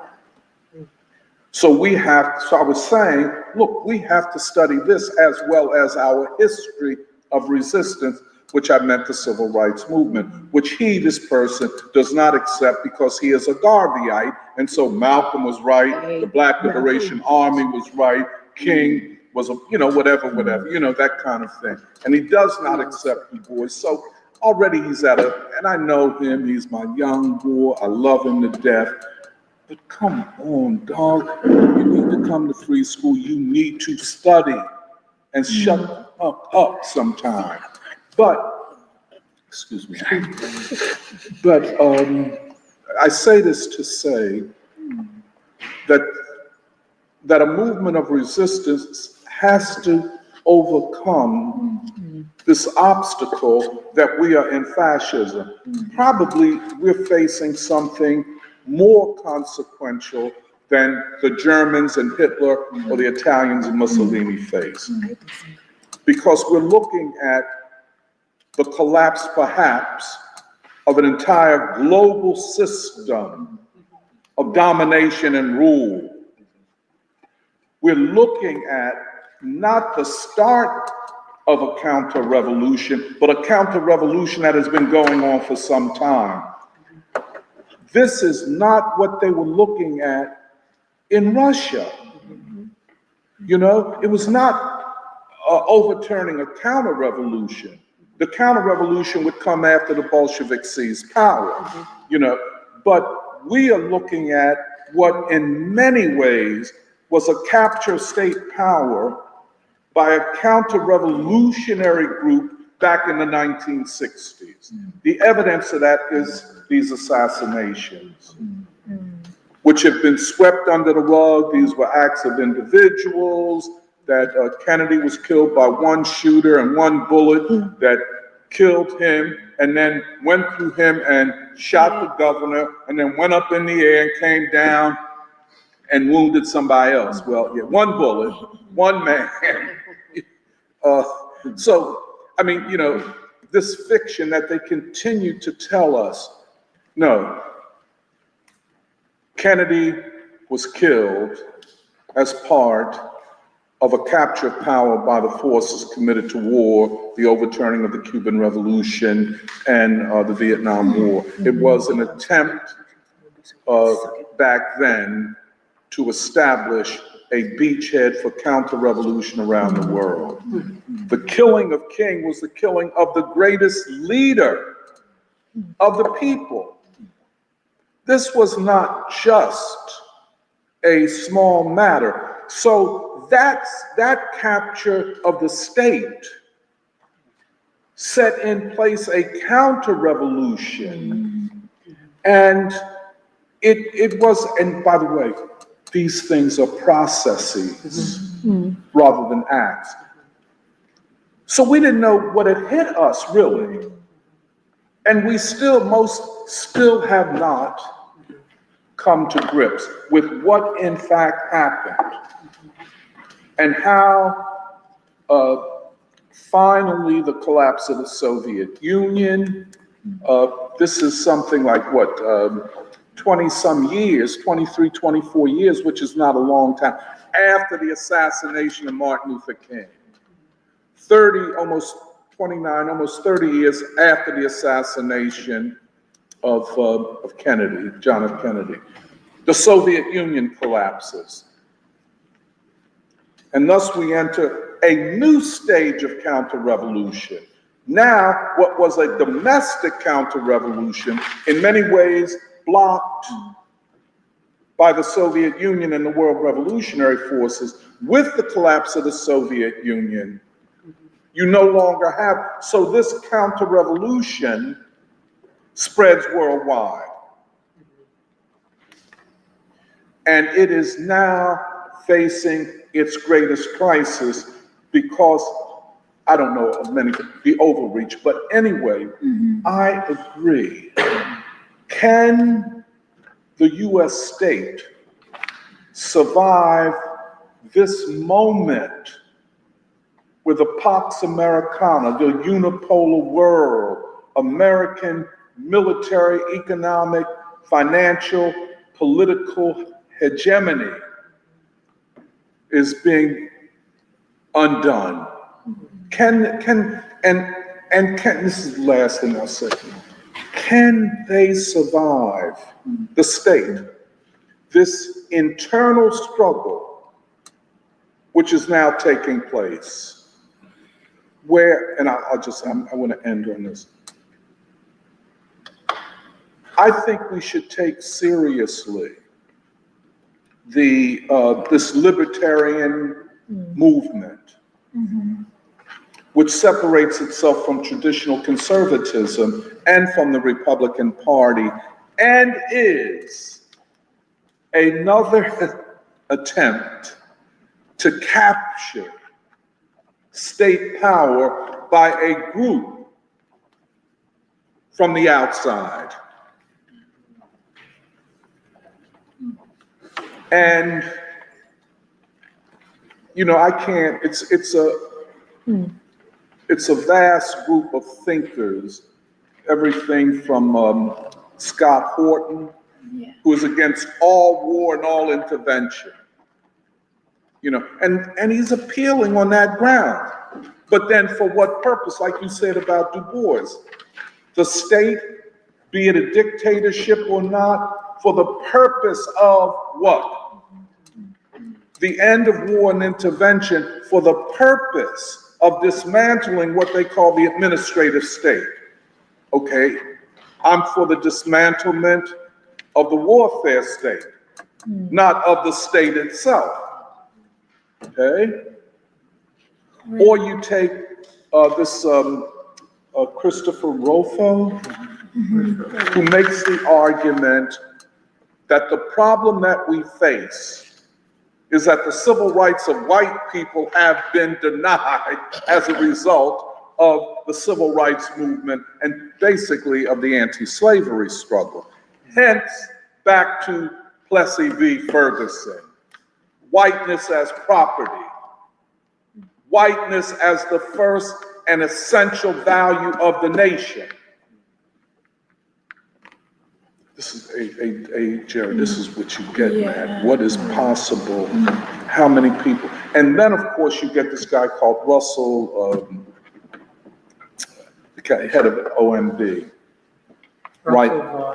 Vaught, yeah. Writes a lot, talks a lot. And his clique, and I think this is with Tucker Carlson, you see resonances with people like Tucker. Tucker Carlson against, going to war with Iran. Yeah, man, go ahead, I'm down with you. And then when it comes to whiteness, he's as white as they can get, But Russell Vaught and his group say that we must return to the original intent of the founders of the nation, the so-called founding fathers. And the original intent in the writers of the Constitution. By the way, I don't think it includes Jefferson in the Declaration of Independence. It's very interesting. But what they are arguing is the brilliance of the American Constitution is that it, how do I put it?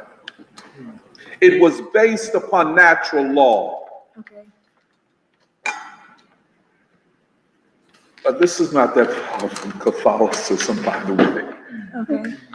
Catholic theology. Natural law and the human being as the center of the legal system and the constitutional system of the United States. I don't want to talk, but I just want to say just a couple of people to name.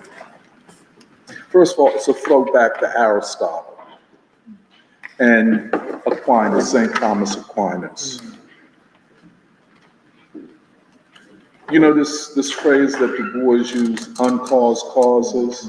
Well, that comes out of Aristotle, by the way. The fundamental and basic essence of things. What they're saying is the essence of man, qua man, is reflected in the Constitution, or was intended by the writers of the Constitution. So man precedes law, natural law precedes civil law. Okay?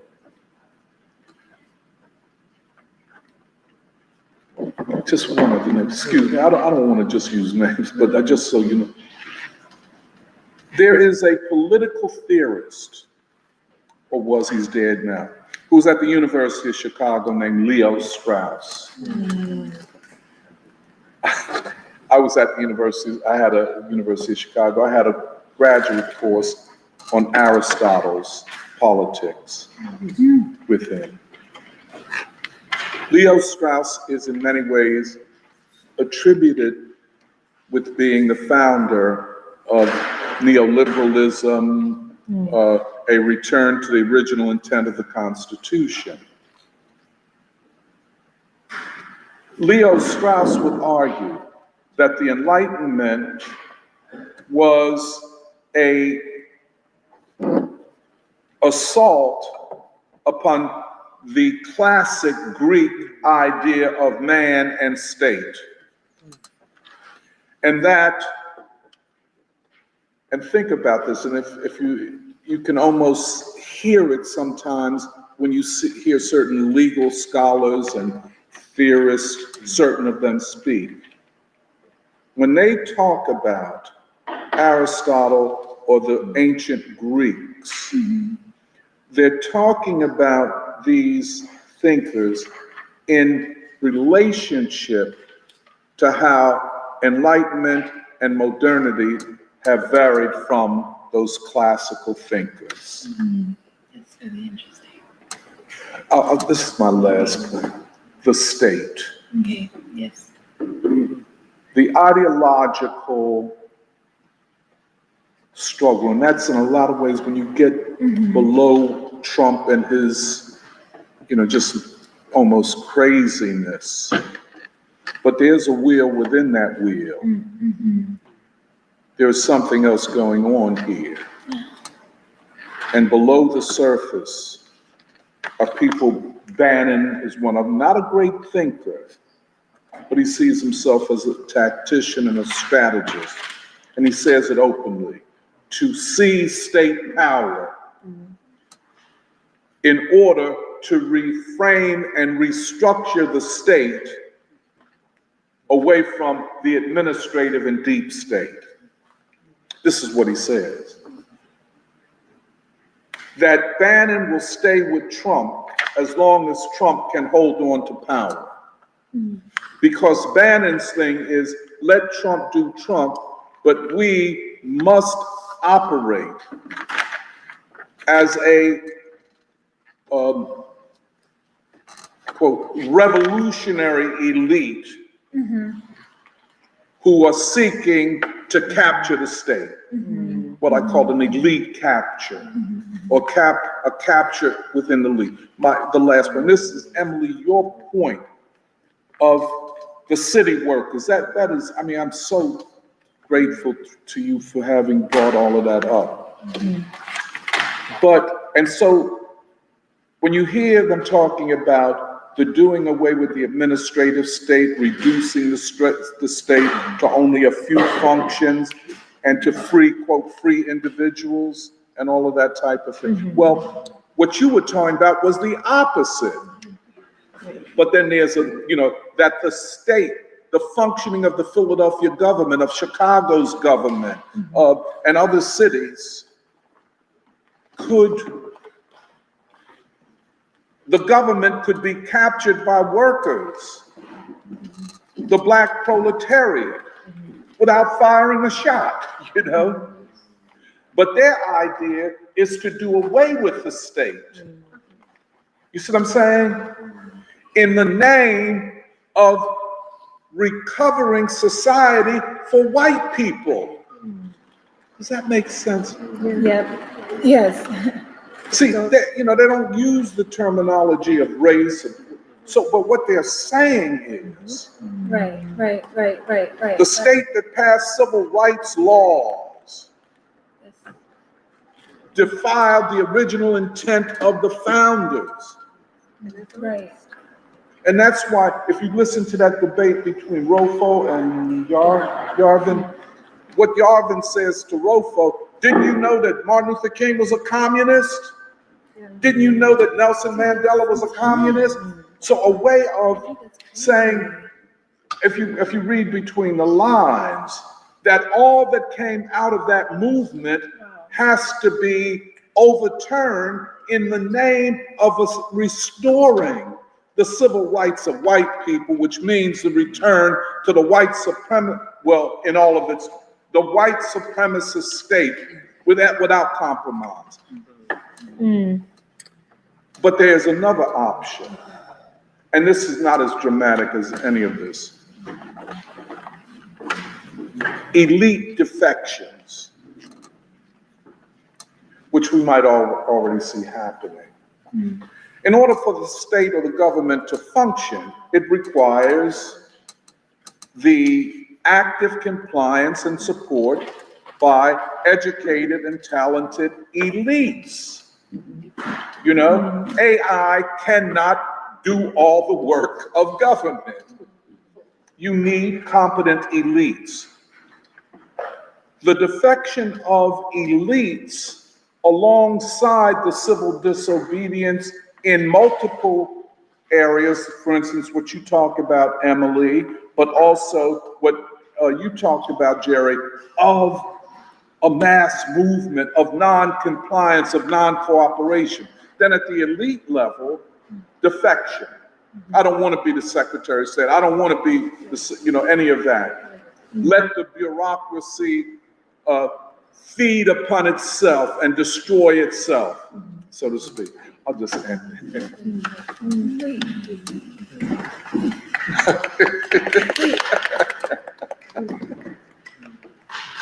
Can I ask a question?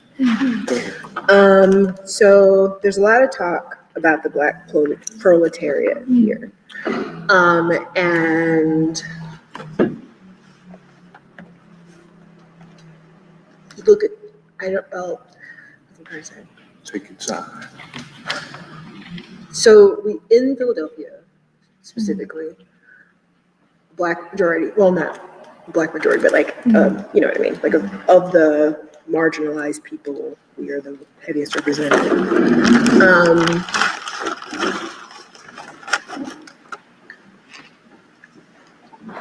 I'm curious about what folks feel that the praxis would look like to create a container for the level of civil disobedience that is necessary, right? Because if we're expecting the people who are most marginalized to return to the vanguard, right?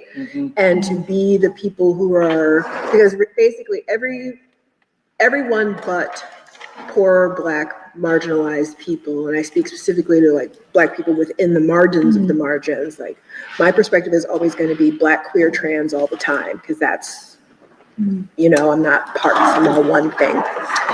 And in order to move from it being this theoretic seizure of power, what changes, or what do you feel is already present in groups like this, of people who are scholars and people who are genuinely intending a better world as to the best of power, and for folks who are not Black and who have benefited from the ways that structural oppression subsidizes everyone else who is not Black in this country, to create a container for, say, a general strike or a mass walkout of, because like we saw just recently when the city's most vital workers who were mostly Black and brown, and we saw how even the conclusion of that was mostly unsatisfactory. So one of the things that I appreciate is the discussion about the resisting despair, because that was my lowest point. Like I literally ended up in the hospital because I was like, here we have a Black woman devaluing Black labor. And then I even noticed in conversations with people, because this is the most multicultural group I've been in with a long time. I said this is the most multicultural group I've been with a long time. I usually like run mostly just in Black queer spaces. And so I'm excited to hear from other kinds of people. What role do folks who benefit from structural oppression have in ending structural oppression, both without and within? And how can folks like this group help create a safe, like a kettle sort of fence, so that the people who are already harmed by the system don't, like a harm reduction revolution kind of thing, where like a general strike, how much mutual aid would be involved in that? How much, who is going to work a little bit? What kind of, are people going to have to tap into their savings to make sure that people can survive a long strike? Are people willing to be human shields if they decide to? Let Emily and Jeremiah answer the question in part. Okay, sure. So, yeah, like how do you see yourselves, and I'm asking, just putting this to the whole group, about what changes, what can we do differently than was done How in can the this 60s? group be an instrument of struggle for freedom? Without talking over other marginalized groups. Okay. Yeah. Or also, I'm not okay, go ahead. finished yet. That's all right. Yeah. That's okay. Go ahead, Emily, I or whoever. If you want, I can say something on that question. I hear what you're saying. But also without without talking over the people who aren't here, and the people who, might not have the reading level and the people who are already the most marginalized. Well, let me say something. Let me help on that. This is always a question. How do people who think and talk like we think and talk, which is not your normal conversation, you know what I'm saying? How do we relate to a struggle where the Black proletariat, as we say it, will have to be the leading force? Right. How do people who are not Black, or people who, like me, are not a part directly of the proletariat, speak to the proletariat? See, I don't think they need to be talked to. I think they need to be Black proletariat. There's a lot of talk about the great thinkers of the past here, which is lovely. But what's happening on the ground is regular workaday, lumpen proletariat, the way that Huey Newton referred to them. There are people there's a vast mutual aid culture in this city. Let me say There's this. can I finish my point, Flo? Go Because ahead. like, I'm speaking like as someone who gets spoken over, you know? And so when we look at the assumptions and the expectation, there's too much of an expectation on the most marginalized to do the most. Well, yeah. That's not acceptable. And No, that's hold on, like, hold on, and we wait a minute, have wait a to minute. I'm get not rid of talking these over hierarchies. Monique, I'm not talking over you. And you have the right to talk and express your ideas. At the same time, I want to clarify some things. You know, one would have asked in 1955, how could a man, Martin Luther King, who had a PhD in philosophy from Boston University, lead the Montgomery bus boycott? Hold on, wait a minute. You see, the most marginalized are not committed to just. Sorry, go ahead. I'm gonna let you say what you're saying. Well, let me just say something before we go any further. This is your first time here. You are more than welcome, but at the same time. So I'm not allowed to. Pardon me? I'm just asking questions. No. You are more than welcome, but at the same time, I think that we're grappling with certain theoretical and political questions, you know, and you must respect that. I am. Okay, no. Respectfully. Yeah, I understand. But listen to what I'm telling you. So we have to proceed. That doesn't mean we're cutting you off. That means that you might have to listen to get the feel of what we've been doing for many years, to get our way of thinking, and then ask the question. One of your questions is, how does a group like this, which you say is multicultural, speak to a city that is Black? How do they? And that's a question.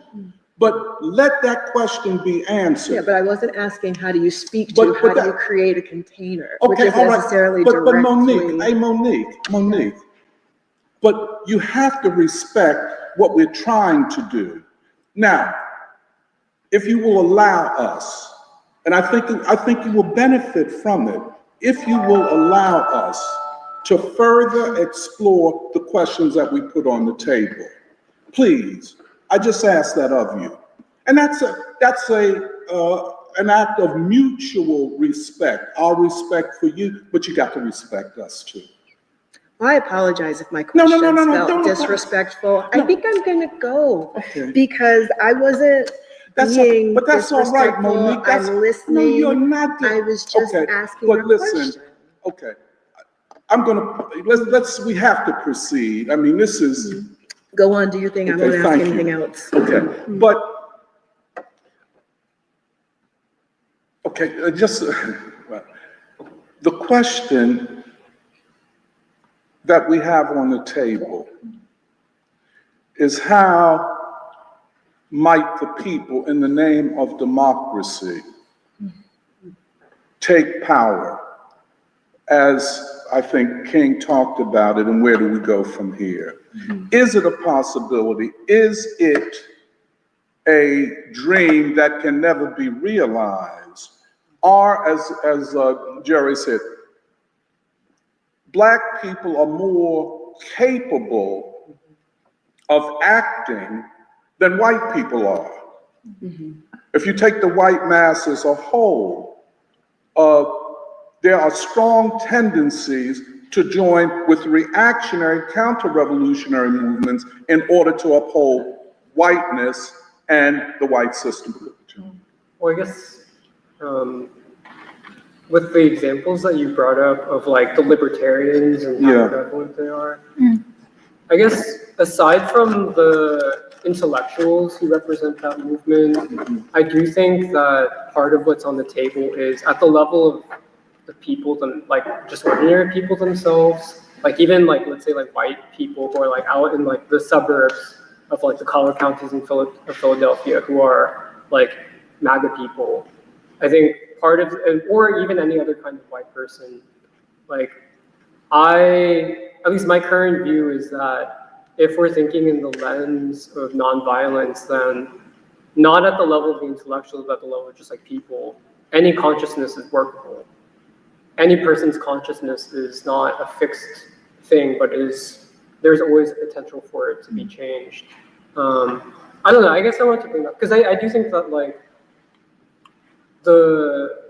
in some, like you can see it in different ways, but like the war question, I think it's easy to stand now and say like, oh, like, of course people would be against, like, let's say overwhelmingly against like US intervention in like Iran. But like that is a pretty remarkable change from like 25 years ago.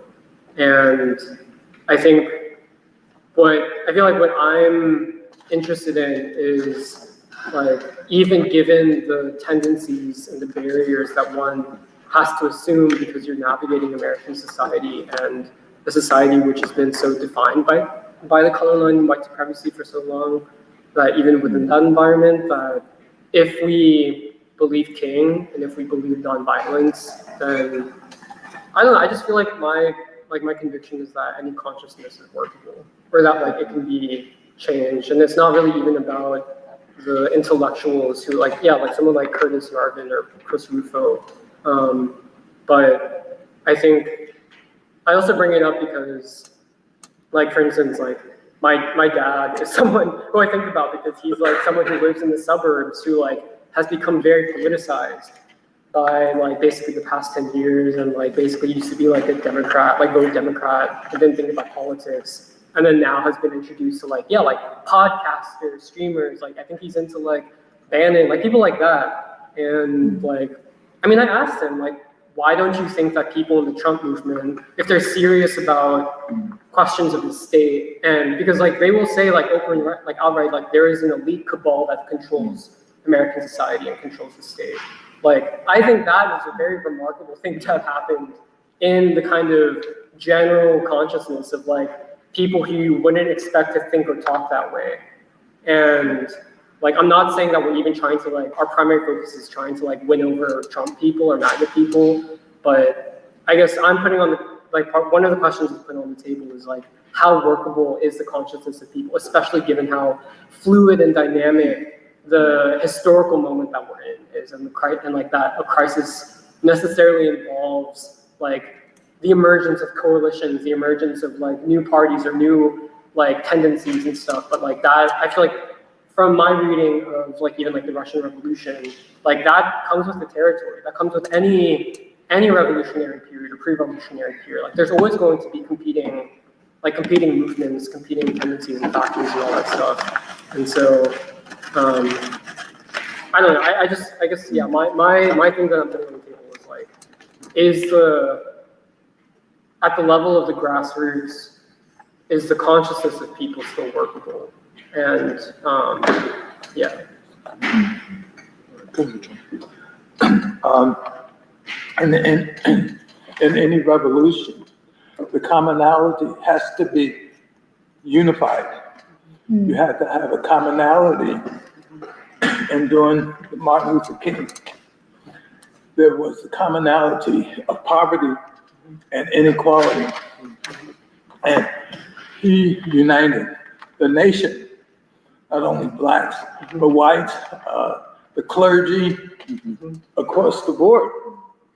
And so with that commonality, he had to be assassinated.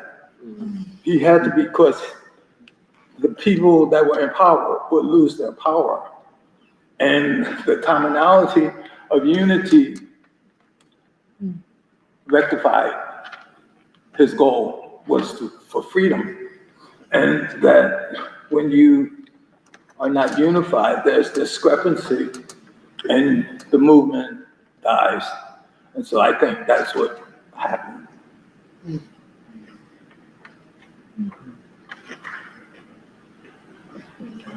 Yeah, I think both Emily and Jeremiah's presentation, it was very rich. And I can hear you. oh, sorry. I did see with that part.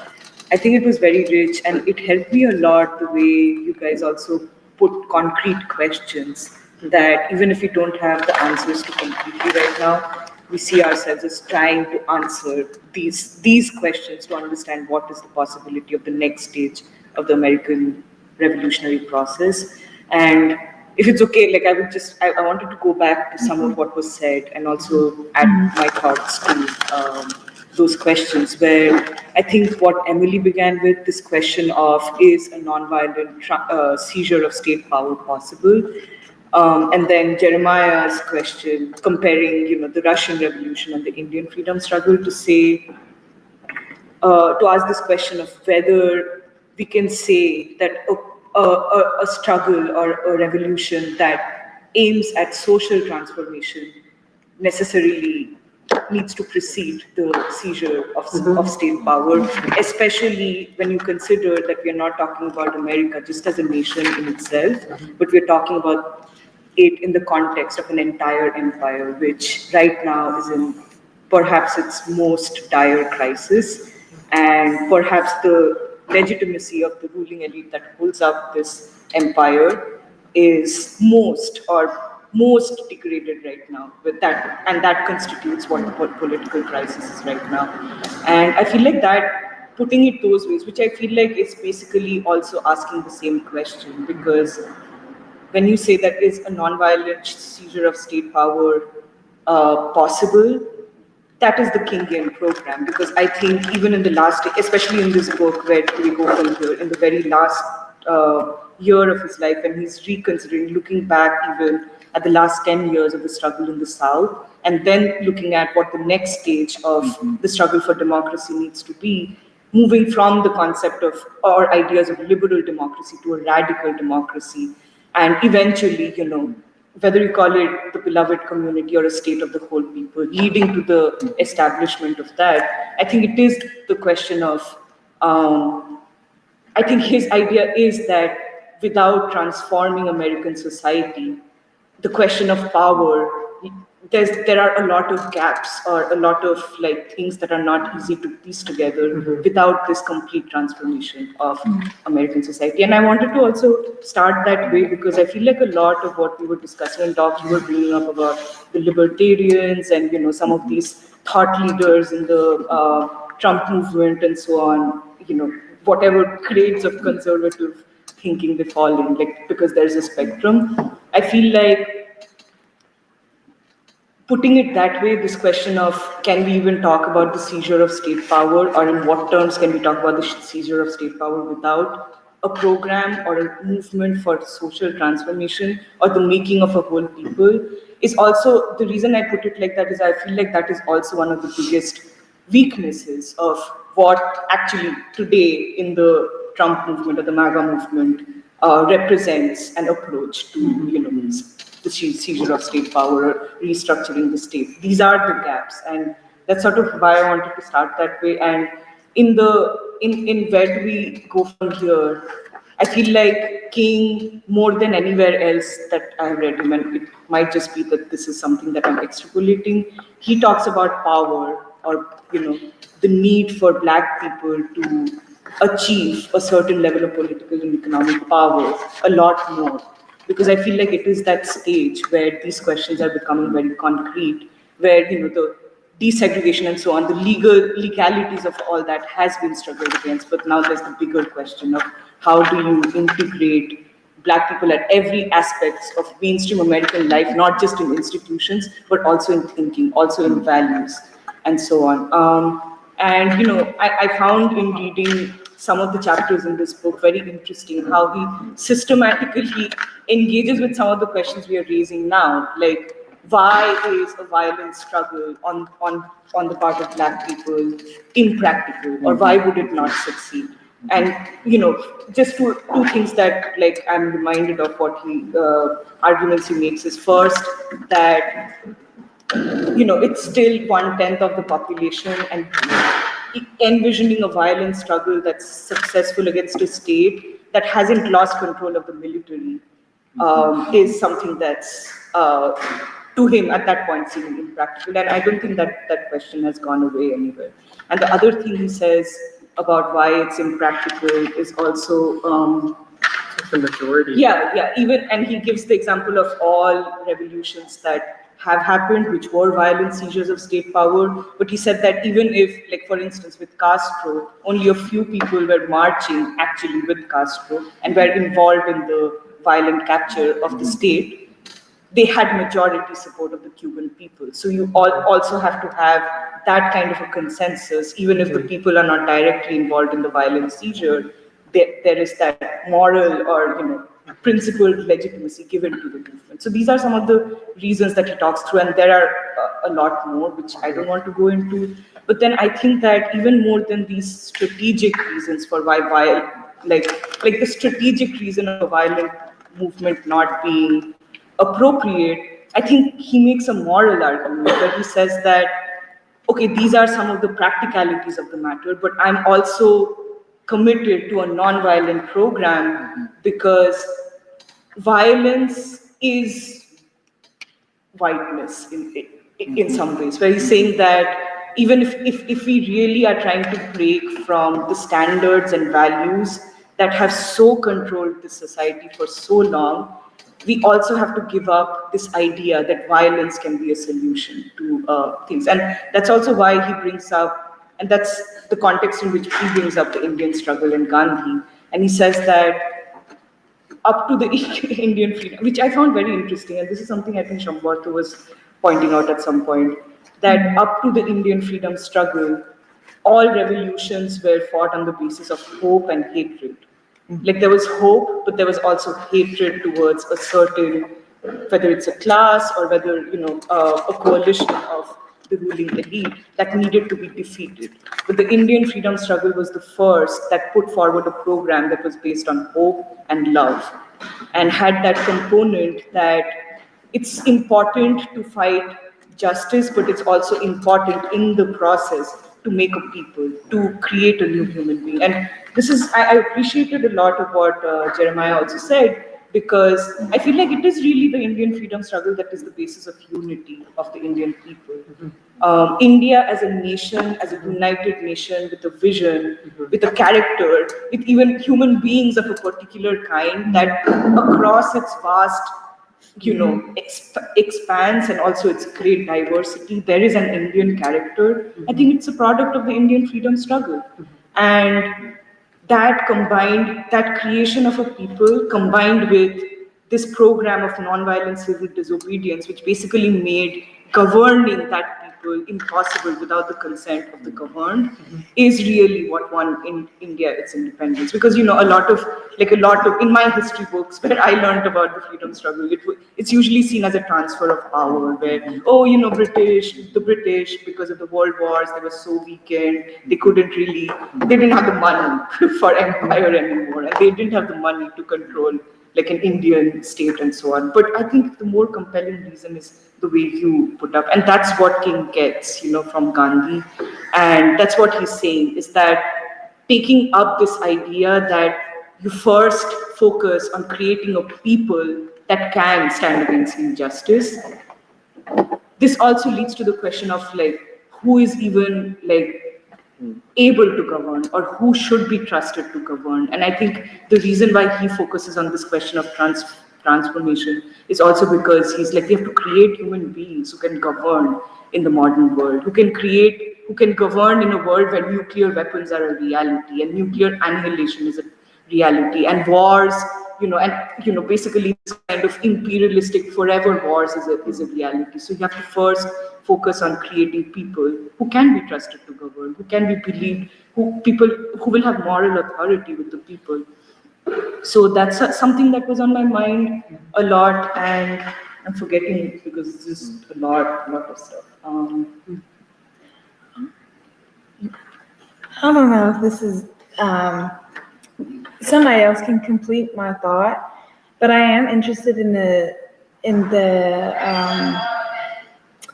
I guess question that is on the table about democracy, which is the role of the state, and how the state is kind of essentially the format that's being fought over by or in this stage of the revolutionary process, at this point in history, it seems like the American state is in question. To also what you're saying, I do think that there is a consolidated people. Like America consists already of a people that, like you had said, was historically constituted or we've already talked about it, you know. And the other thing that I thought was very interesting was the nature of consolidating of people around nonviolence, like you were saying, in enabling them to Can I ask you a question, Serafina, if you don't mind? Yeah. You talked about a historically constituted people, Yeah. but are we talking also about a historically reconstituted people in order to, you know, in the Kingian sense? Does that make sense? That people who were constituted on one That's ground true. to That's be true. reconstituted That's in true. order to achieve a certain set of historical tasks. Right. I'm sorry. Right. How would you No, address that? I know, the I'm bringing up two thoughts again. I don't mean to rush through the first part. But what you're saying is helpful just in terms of you bringing up the elite defections, because why would, okay, I thought what you brought up about how. Hold it, don't leave the elite defection. No, I'm because I trying to get consider that to a it. form of civil Yeah. disobedience also. Okay. Not the major form, but a form. Right. No, I was trying to get clarity about that.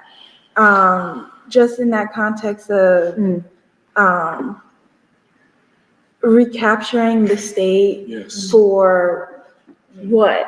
Will what defections towards what? Or what's in place, like you had said about the hospital workers. At what time will they act upon, whatever crisis is, at the moment being responded to, and for what? Like all those, questions.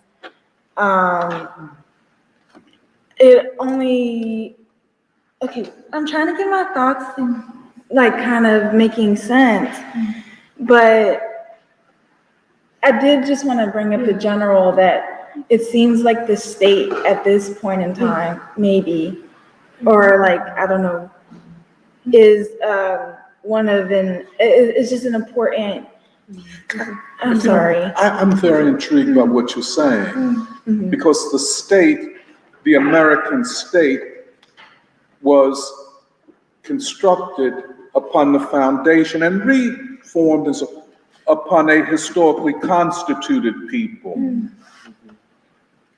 Not a unified people, but historically constituted. What we're talking about is the capturing of the state, or seizing of the state by the people. And I think this is but will the people have to be reconstituted as a different people, a new people?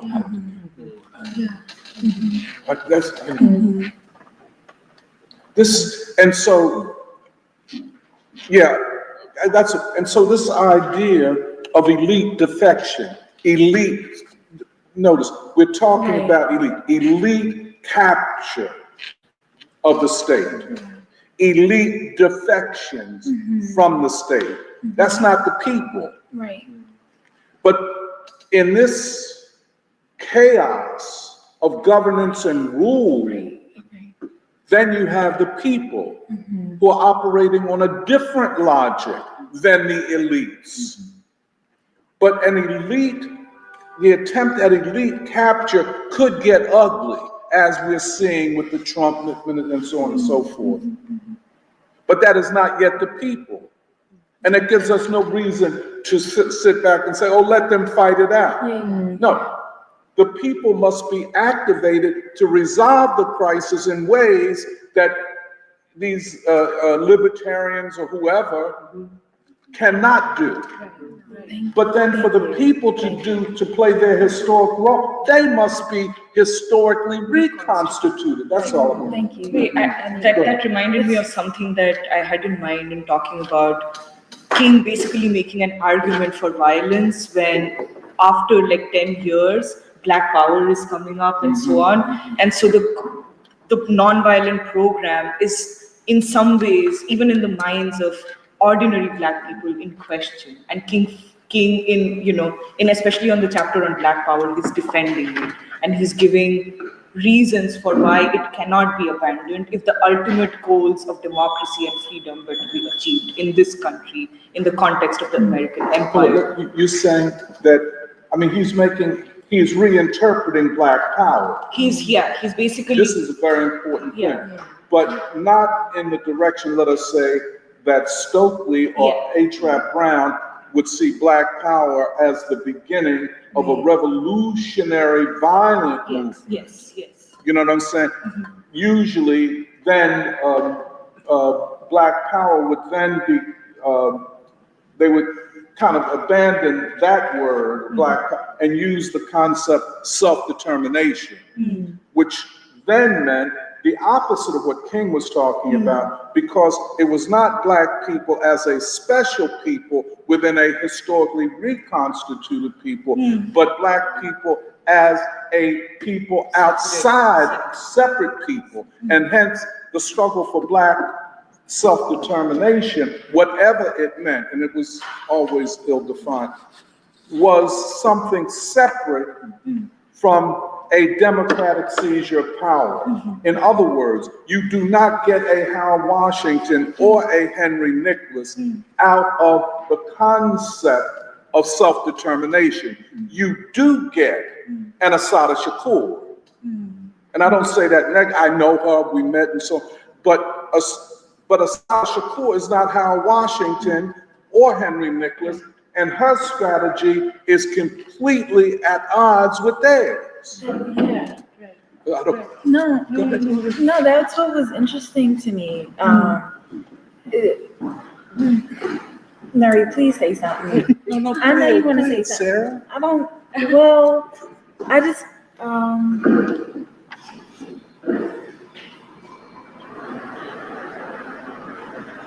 I'm not quite sure which one to ask. Okay. I don't know which one to ask. I want to wait. But maybe I'll finish the thought that I had is, I think he sort of, in one part in Black Power, after he's basically gone over a very scientific analysis of basically what are the aims and ideological predispositions of Black Power, and then why he thinks that that is not a worthy strategy for Black freedom, and why he cannot really abandon, the non-violent program.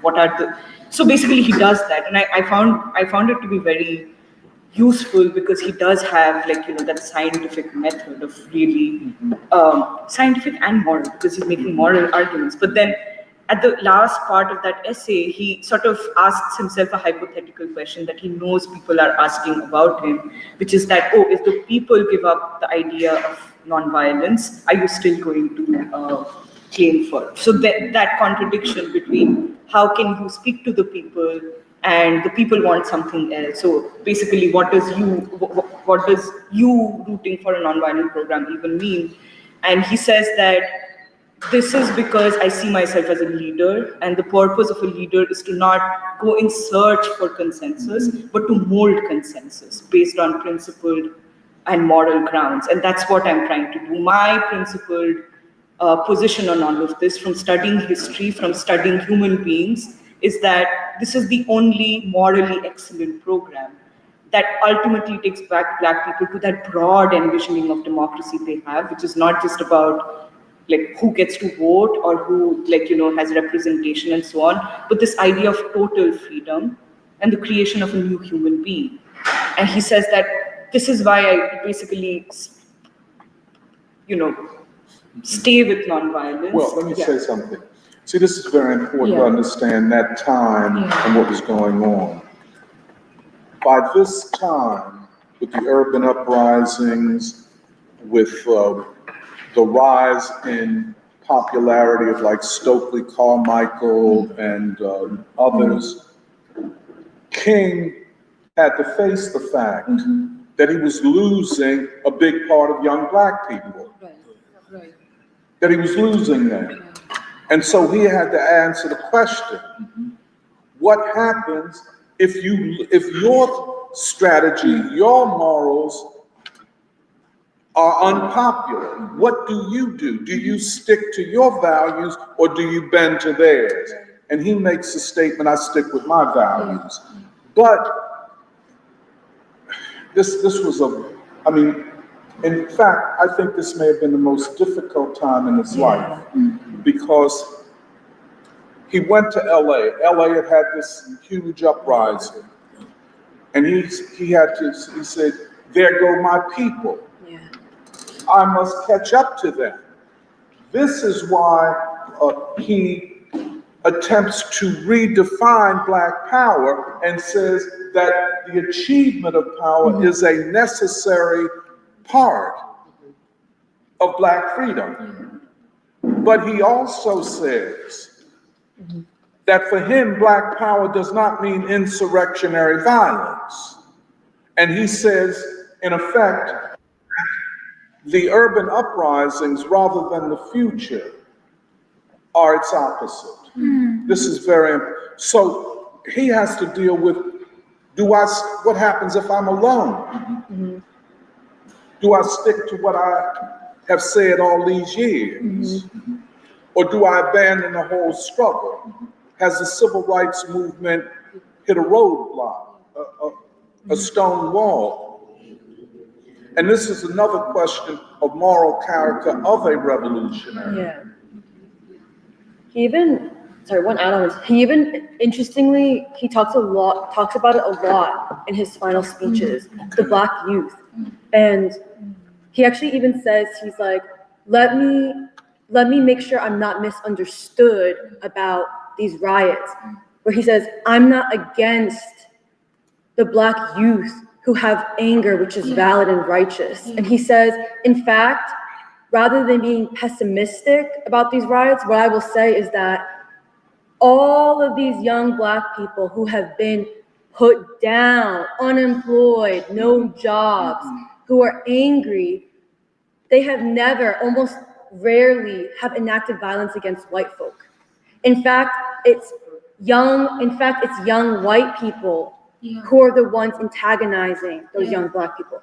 And King, it's interesting because King, what he's doing is he's saying, young Black people actually, even in releasing that anger against property, he says against the property, which they're doing because it's a way of lashing out against the disappointment and lashing out against the white structures. He says there's a reason to be optimistic because it shows that young Black people, even at the height of their anger, which is righteous, they do not harm other people. In fact, they're harming property. And that's when King does that pivot. He says, you can take all of that discontent, all of that disappointment, all of that anger, which is valid, and use it creatively to change the very system, the very prison that imprisons people. And that's the way King is basically dealing with it. And I think that's also, some of what's really deep is like the way King, he doesn't just stay in the South. That's his, in some ways, that's his, at that point, that's his comfort zone, where he's 10 years in the South, that Southern freedom struggle. But then he decides, he says, if I am actually concerned about freedom, I must go to the North. We have to actually solve the problem of something deeper. There's something deeper. There's a sickness in American society itself, an evil that must be rooted out of individual human beings and the system. And the way he's able to he's not scared of actually a lot of young people who are actually dismissing him, saying, oh, you're naive, you're just a Christian preacher. Instead, the way he can understand how a human being, a young human being who's not even totally of his generation, is responding, has that valid human response to centuries of brutality, and then calls upon them to be revolutionaries, I find really deep. Yeah. Can I just say one thing apropos what you're saying? This is very important, having, lived through a good part of that. You see, they come north. A good part of the SCL staff didn't want to go north, didn't want to enter into the struggle against poverty, and were very cautious about publicly taking a position against the war in Vietnam. It was not that they, at one time I thought the staff like Andy Young, Hosea Williams, maybe Bevel, and others, they were not against the Poor People's Campaign as such. They were against King's linking poverty to the war in Vietnam. Right. And hence, the politically perilous position is to oppose the war in Vietnam being conducted by the president who signed the Civil Rights and Voting Rights Act. How do we go up against him? He did all of it. He did all this for us. So why would we oppose? That was the issue, not that they were exhausted or SCLC couldn't. Hence, when they came north, there was a reluctance. So he don't have no great cadre, no great movement in the north, but he wants to generate a movement in the north. When it comes to Chicago, and Chicago is that central place. On the one side, you had Jesse Jackson, you know what I'm saying, who could go either way, whose personality and moral grounding was not the same as King's. But then you had others that came to him, such as a guy named Al Raby, who became a leader along with King, a supporter of King in this urban struggle. But you in Chicago. Chicago ain't Birmingham, Alabama. It ain't Selma, Alabama. Chicago is this point of confluence of the agricultural economy and the industrial economy. It is a central part of the industrial power of the country, which is both powerful and poor. You know what I'm saying? And here you're taking on one of the pillars of US capitalism. Okay, you frame it as a struggle against slums and poverty, but it's in the end a struggle for the Black proletariat. The white proletariat becomes almost completely hostile to him. This is something we must study, but yet, and so then he's doing that, and then at the same time, you have this repeating of urban uprisings. Police will kill somebody, or people will say a cop killed somebody, in an uprising in Watts, in North Philadelphia, in Detroit. And they could become bloody, and they did attack property, and they did burn things down, the very opposite of what King's talking about. So he's in Chicago to fight poverty, which is really the fight for the working class, the lowest on the scale, the Black proletariat. And then on the other side, you have Black young people say, we're going to take matters into our own hands. We'll burn it down. Another police killing, we'll burn it down. So you're entering not the period of managed, directed, purposeful civil disobedience, a la Montgomery, a la Birmingham, the Selma. Everything was managed and purposeful. Now you're entering a different terrain. How do you deal with it? The campuses, Black college campuses. Most Black students were not with King by this time. They were, shouting, I know where I went to go. And I was one. Black power, self-determination, yada, yada, yada. It's not King. He had lost, unlike Fisk and Spelman and Morehouse and all of these black colleges where cadre for the civil rights movement came from. Now the college campuses are no longer with King.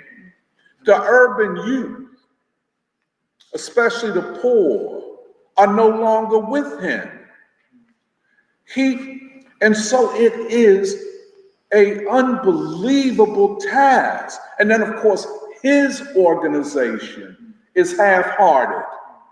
Martin, you don't need to go there. Martin, you don't need to take up the question of the Memphis sanitation workers. Martin, you've done it. You know what I'm saying? And he had to answer, what do I do? Can another cadre be built to take on this behemoth of the urban, industrial, proletariat, where you got a split proletariat? The labor movement is not on your side. They ain't on your side. You talking about defeating poverty, they're talking about, we ain't about that, we got white members.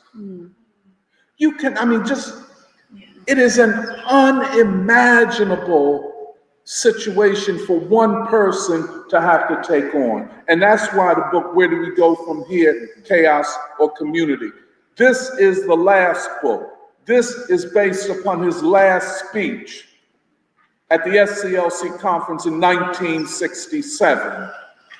Where do we go from here? He is seeking answers. Yeah. But I'm sorry. Did Birdie have something? Go, I'm sorry, dear. I didn't- No, it's interesting. I want to say I really appreciate this group.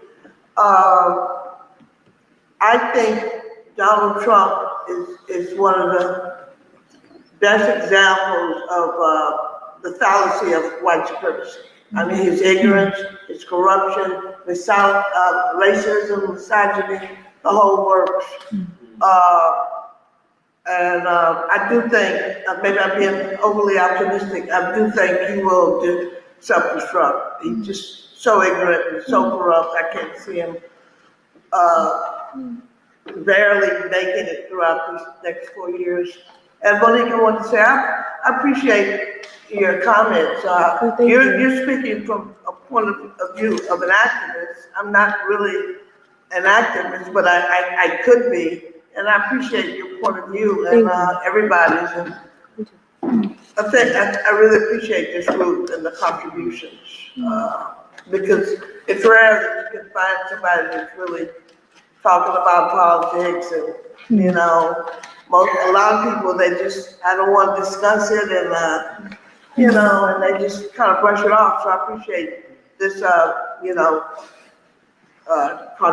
these contributions. Also, I don't understand why the historians are not, true historians that believe in, documenting history as close as possible. I don't understand why all historians of all colors, why aren't they objecting to Trump, diminishing Black contributions? That's part of history, and it's an important part of history. You would think that, the historians would be revolting against this falseness. I just don't understand it.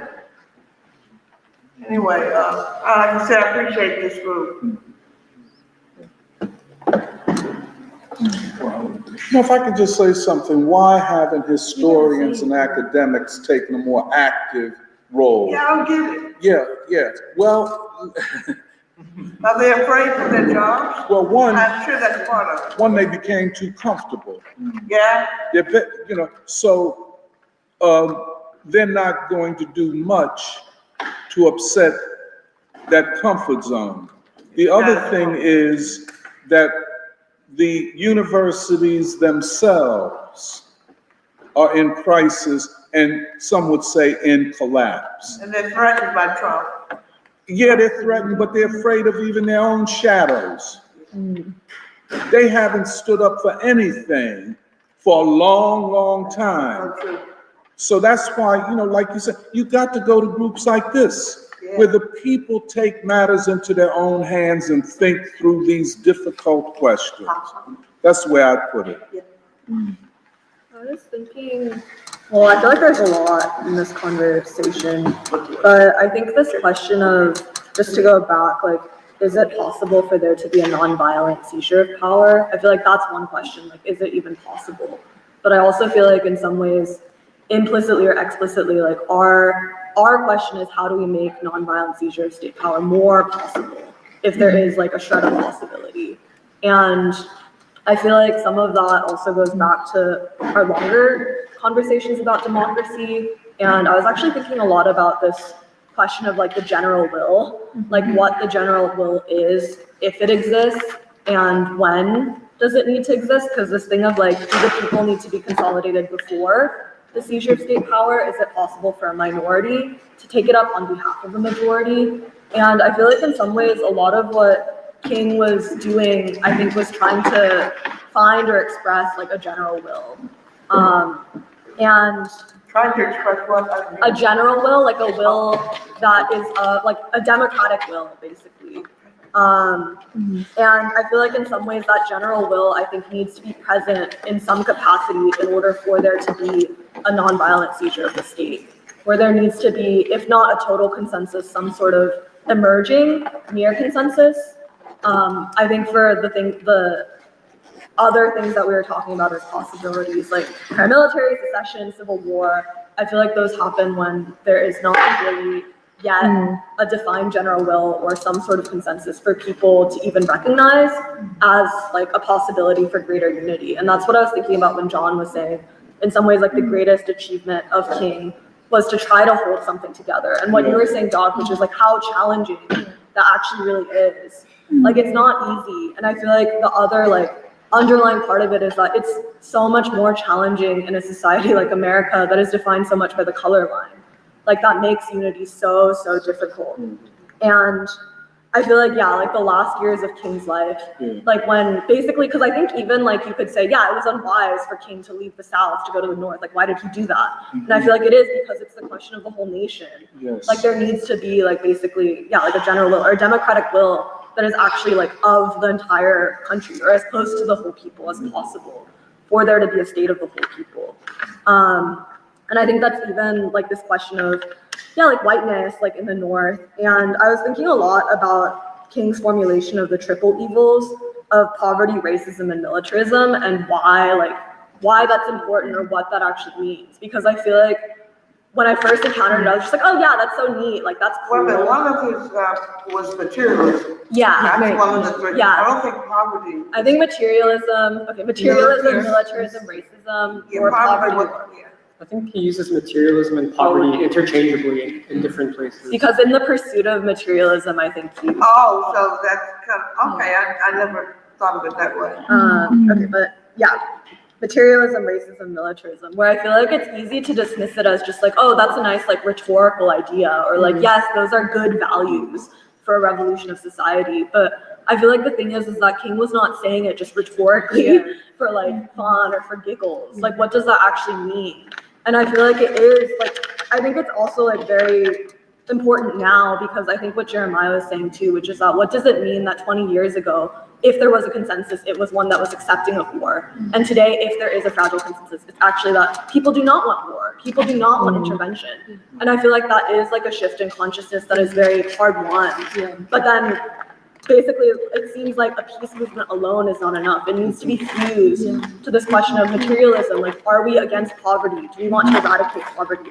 And then also this question of racism and the color line, which is like, is peace just for white people? Like, is wealth just for white people? And I feel like, I'm just saying it because I think it is still like an actually really substantial and serious like question for today, which is that if a nonviolent seizure of state power is to be possible or realized or more possible, there needs to be enough, like if not total, enough consolidation or enough unity of the people, where there needs to be, actually some question of addressing the color line and like finding values or some sort of general will that can actually like direct the state or lead people to even like believe in something enough, I think, to do mass civil disobedience, to defect.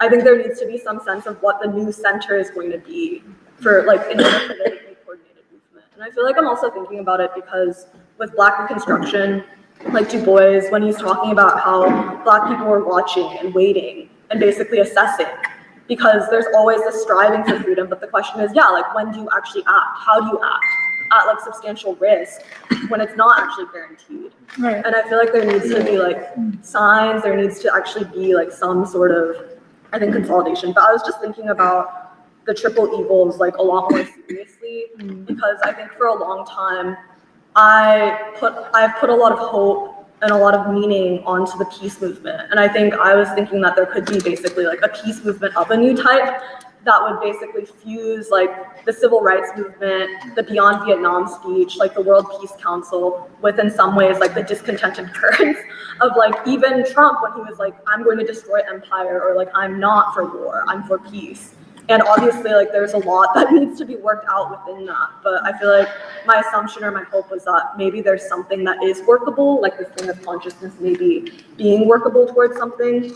And I also feel like that goes back to what, like Emily, when you said King said that people might join this movement for different reasons. They might join it for the moral reasons of like something actually being right, of actively like being willing to self-sacrifice. But what if like, yeah, like if that's not enough, then the question of self-interest.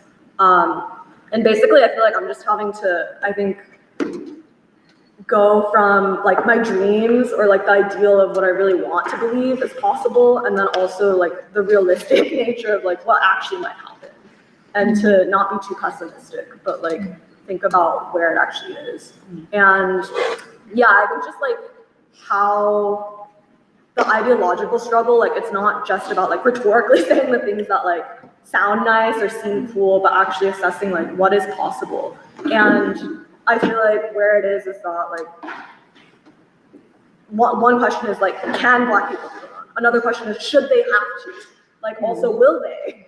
And I feel like that's basically why like I'm thinking a lot about, yeah, like what the color line also means in this time, and whether bringing together the triple evils, like what that would mean in this time. And if in some ways it might be more possible than like how it sounded in the 60s when King was saying it in like the last years of his life. Like basically when he was besieged by all these different groups in society. Because I kind of think that it does sound like when you look into the history of what was actually happening in those like weeks and months, it does seem like that fragile unity in some ways like was very sorely tested. But I think that King was thinking like of the long game, of like what actually could be a general will like for the American people. Yeah. Go ahead, John. Oh, I'm sorry. Oh, Eddie, I'm sorry, Eddie. Sure thing. So I wanted to continue that discussion we had about the reconstitution of an American people, so that we can have a new people and a new government. I mean, I relate that both to Gandhi and to Lenin. So like, you know, Gandhi's idea of we want to have new relationships in society that can culminate in the seizure of state power. I mean, an example of that we had in our own American history would say, like during Reconstruction, when the recently emancipated slave started to organize him and herself in the South, in places like South Carolina, and that in conjunction with, you know, the force of protection from the Freedmen's Bureau became a new state and the possibility for democracy for this country. Or in the civil rights movement, for example, the self-organization of the church, which became possible of leading a movement that could transform the country as a whole, law, governance, and the people. And in these instances, we had relationships that already existed within society, let's say organically, like the church, for example. And those relationships that existed were both elevated to a new level as well as broadened. So more people, all of the American people, primarily led by Black people this time, but all people had a chance to be a part of the making of a new country and introduce themselves and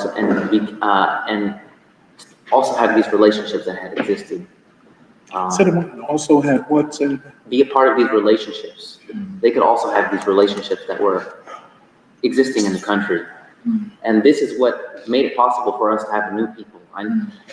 White people, not what we want them to be, but they're different now than they were in peacetime. And all of us are, because of those relationships that were brought in. And that makes it possible for us to be one today in ways never before, as evidenced by us together here in this table.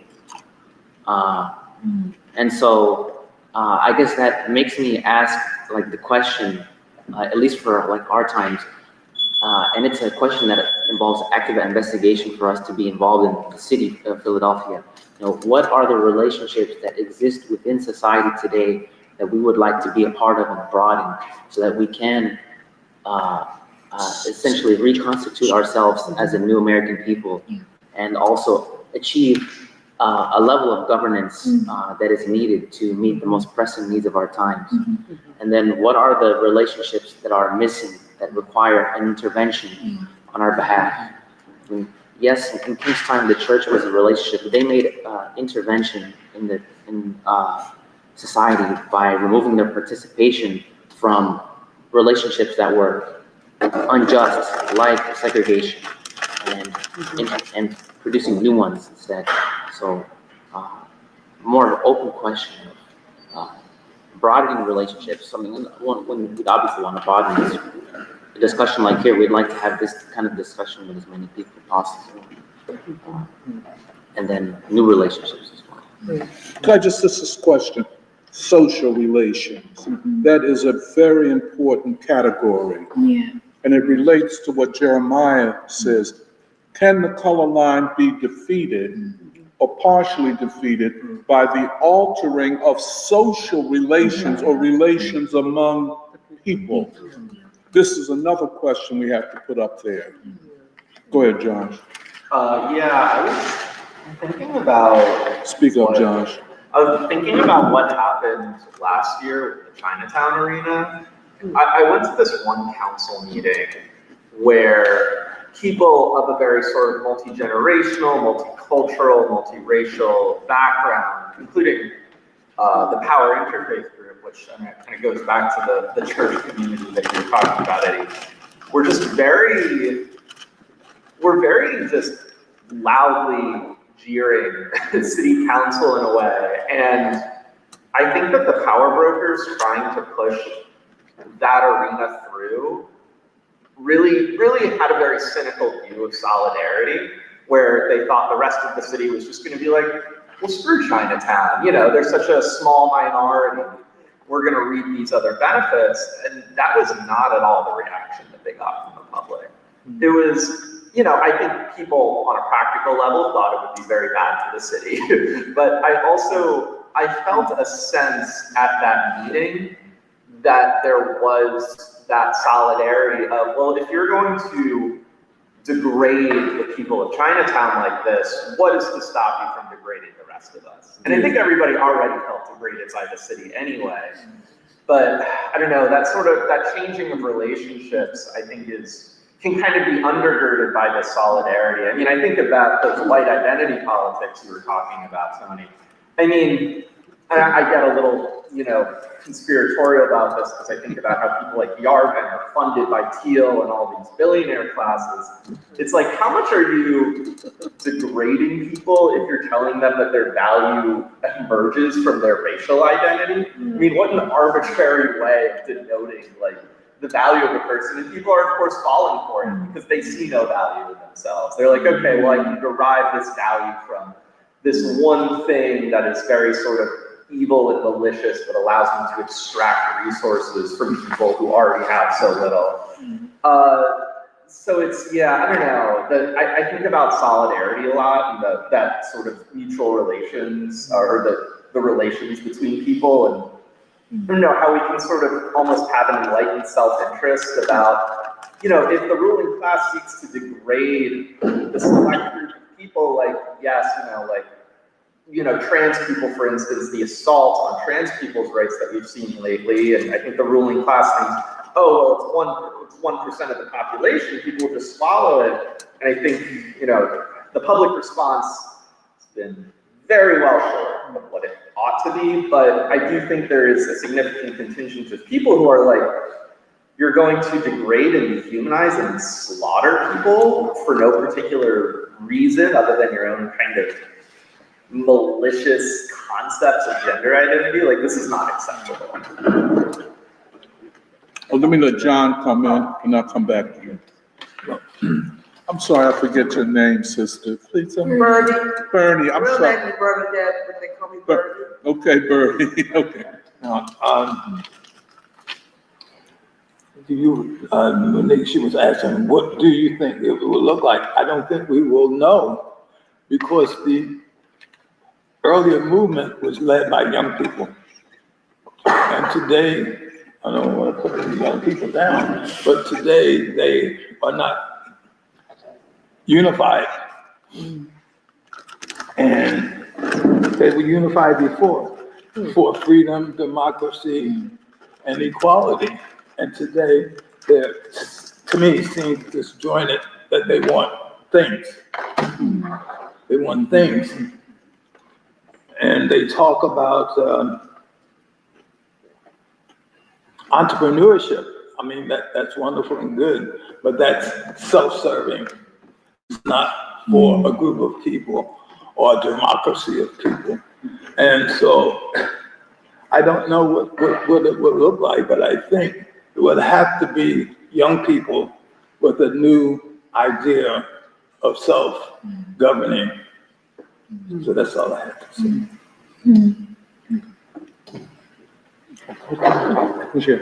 Oh, go, Bernie. I wanted to comment, Josh's comment about Chinatown. I've just been in Philadelphia 7 years, so I don't know a lot about the Philly history. But I was pro-Chinese. I didn't want the big stadium there, just in my own personal opinion. But when I think about Chinatown, the difference between Chinatown and Philly, we're 40% black, which is, should denote a lot of power. But Chinatown, you can't forget, has a gigantic country behind it, powerful country, China. Whereas my race, the black people, Africa is not as powerful. It's rich in resources, but it doesn't carry the amount of power globally as China does. And we can look at 50, I think it's 55 countries in Africa, but I can't really tell you where my ancestors come from. Would it be Nigeria, Senegal? So there's that scattering. With China is more united, so they have power. Chinatown had a powerful background, much more than the black race here. Well, why can't we all be American? Oh, well, I'm all for that, but why can't we all not? Why are we not all treated as Americans? I mean, come on, the black race. We built up this country for free for centuries, and we're still don't have the privileges that we should be accorded. Why can't we all be treated as Americans? Well, I have a disagreement about. Speak up, please, Samir. Sure. I have a disagreement about the Chinatown Stadium because I also participated in an anti-stadium movement. I'm trying not to be pessimistic here, so I'll be careful with my words, but I don't think the Chinatown Stadium was a good example of solidarity, interracial or cross-class solidarity. And my reasoning is this. I took part in the Stadium Stompers movement against the stadium in Temple, and there was no interracial component. That was all poor black people, and they won. And they won. And there was no small business owners like you have in Chinatown. Like they didn't have any of the city council on their side. Like Chinatown had Helen Ginn. You didn't have any politicians on the city council who were anti that stadium. That was forced on city council by the North Philly African American community. When I think about the China, I'm not for the stadium either, but it was mostly students. It was mostly students from West Philly, let's be real, and mostly small business owners from Chinatown. And they lost in city council, and the mayor told them to suck it up. And then the financial backers changed their mind. When you compare that to stadium stompers, there was no class solidarity, there was no support from professors at Temple, there was a little bit of support from students. So I see two very different movements and two very, very different outcomes. And while I agree with you, the Black community built this country, built this city, is vital to the city. I also see a difference in the Built it for free. Absolutely, out of exploitation. But I see a difference in the way that the communities operate today. And you can look at the different examples, you can see what happened. I mean, Stadium Stompers, there's a documentary on it on Vimeo if you want to look it up. It's a different outcome. I'm trying not to be pessimistic here, but I was not impressed by the activist rounds, which stood Chinese. I mean, I never participated in it for that reason, because I did feel like it was an activist thing. It wasn't a community thing, and the community that they were defending, was a bunch of small business owners. Yeah, I actually think what Samir is raising is, and actually this gets to Monique's question, which is, as someone who's Chinese, my question is, and I'm not trying to put anyone down, but my question is why does the Chinatown Stadium get so much attention and is supported, in terms of the fight against the Chinatown Stadium, but not, for example, the North Philly community that not only defeated this stadium, but to this day has to fight for its life to not be gentrified out by Temple. And my question is, and this relates to my personal story, which is, I hold all those Chinatown business owners, they're just, not only should they be accountable or feel responsible for themselves, they should feel just as accountable and responsible to the city, the people of the city. Because, and that's the whole King's thing of the single garment of destiny. That is a question every person in this city should ask. Do you actually believe life is interrelated? Right. Because I do. Because I'm a child of Chinese immigrants. I was raised to be successful in the white world. I was raised to be that. What the struggle of African Americans in this country shows is you do not have to just subscribe to white standards and then act like white people, putting down other people, including my own motherland of China. The way people want to go to war with China. In fact, what we have on our side, and this includes white folk, I really believe it. It is time for us to denounce white standards. It's time to denounce all the systems that uphold something that no one benefits from. But the question is, why do you believe that you benefit from it? Why do you believe? Even white people, Asians who are raised and encouraged by white folk to be white, we should be like the nonviolent struggle. We should be non-violently non-cooperating with those standards. And we should be putting up the standards that represent an alternative to life. That comes from the Black community. That is the whole point of this, is the struggle of what we're calling the Black proletariat, the Black freedom struggle. That is a freedom struggle that shows every person in this country what you can be like. Yes. Stand up. And and that's, I think, what Samir is also saying is I call that question on Chinese immigrants too. What is your responsibility?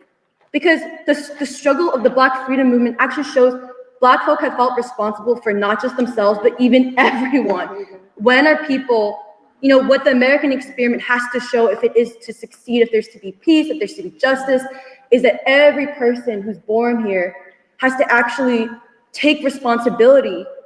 Just like the Black freedom struggle has given us the blueprint. The Black freedom struggle has done the hard work.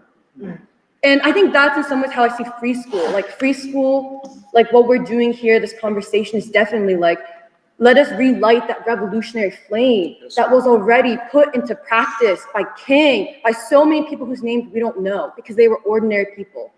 Ordinary people, they could be considered peasants. maybe didn't even graduate from high school, barely graduated from high school. Fannie Lou Hamer. Exactly, Fannie Lou Hamer. And like, we can relight that revolutionary flame. And what you're saying, John, is so true. The youth, like, I guess you can consider me youth. I feel like I'm an old spirit, but I'm part of we're part of the youth. This is our generation. It is up to us to find that vision that binds us together. Because sometimes I don't even want children. Sometimes I don't feel like having children because I'm terrified. I'm not terrified of them getting killed. I'm terrified of them being evil. No, it's true. It's true. Yeah. With the culture that encouraged this, I'm scared of my child being the murderer. I'm scared of my child being complicit with murder. I'm scared that it's going to be out of my control, that my children will reverse everything that I worked so hard to go against. Or be the Trump follower. And so, totally in his camp. Well, I'm more scared that my child will try to be like the model Asian who makes a lot of money and doesn't care about the poor, doesn't care about Black folk. That's what I'm scared of. But it's our generation. But I mean, the alternative for me, it's also personal as an Asian woman, where like it was only until because I work for a labor union, and it was only until I started to meet Black women in my union. They showed me you don't have to, in terms of the standard of beauty, the way you act, the way you talk, you don't have to be so demure. You don't have to you can stand up for values that are right. And that is beautiful. And I really get that from, the woman I've met in my union. I'm really lucky to have the job I have, even though I find it exploitative, to be honest. I think it is. Labor unions are very, exploitative. But yeah, it's, once you see all around us, there's already there's alternative standards of beauty, alternative standards of being. This is the vision that we're talking about, that people, it's there already. This is the vision for people that can be the beginnings of that movement, that people's movement, expanding people's minds of, no, it is possible. It's the state, it's the people above who want you to believe that there is no future, that it's not possible. So, yeah, sorry, I just did a little soapbox. No, very appreciated. Go ahead. Just to add to that, because it's also reminding me of the question you were asking, Bernadette, about why do historians and academics not really pay attention to this history or hide this history? I mean, what Emily is saying, this thing that there is this precedent, there is this revolutionary history, which is also our generations to take up. This is not an accident that this knowledge has become so, I don't know how I want to put it. This knowledge has been made in some ways powerless or weakened, where even when we talk about King, like what Emily and Jeremiah, the way you presented today, that research, going and studying King by reading King, by actually knowing what the movement was about. But, there is a tendency to also look down on this and sort of portray it as, oh, you're just being sentimental about the past. The situation today has nothing to do with the past. And another aspect of this is not to forget that the history of the Black freedom struggle has been deliberately co-opted and distorted and made compatible with the political agenda of the Democratic Party. This is what you saw in the DNC, that video tribute they did to, all these freedom fighters, and then made a direct line from Fannie Lou Hamer to Kamala Harris. One has to be careful, and one has to remind themselves that we have been fed lies for the last so many decades.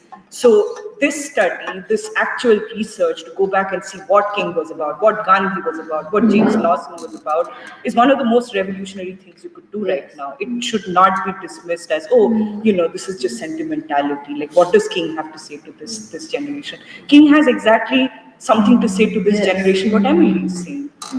There is a light, there is a torch to be rekindled. And this study allows you to get to the moral essence of that, rather than just like a history lessons of this struggle happened on this year and this speech was given in this year.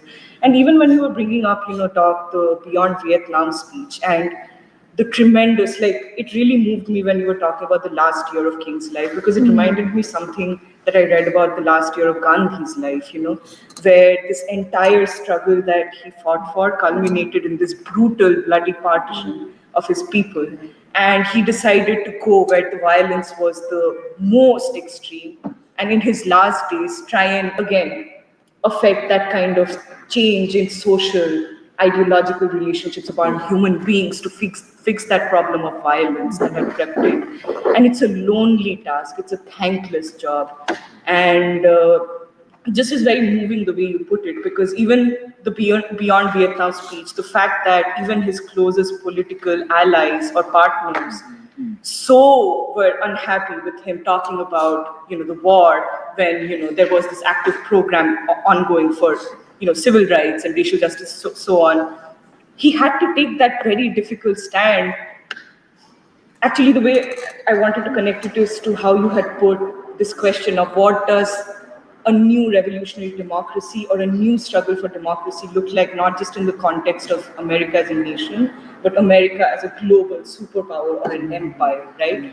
And King deciding that day to stand and break his silence about the war in Vietnam and saying that we have to know the Vietnamese people. We have to know them, and we have to know how the American government and all these American soldiers in Vietnam are seen by the Vietnamese poor. How do they see America? And if we don't understand that, we will not understand that we Black people are not that different from all these people we are bombing in Vietnam. I think this is a vision of democracy that has not been studied.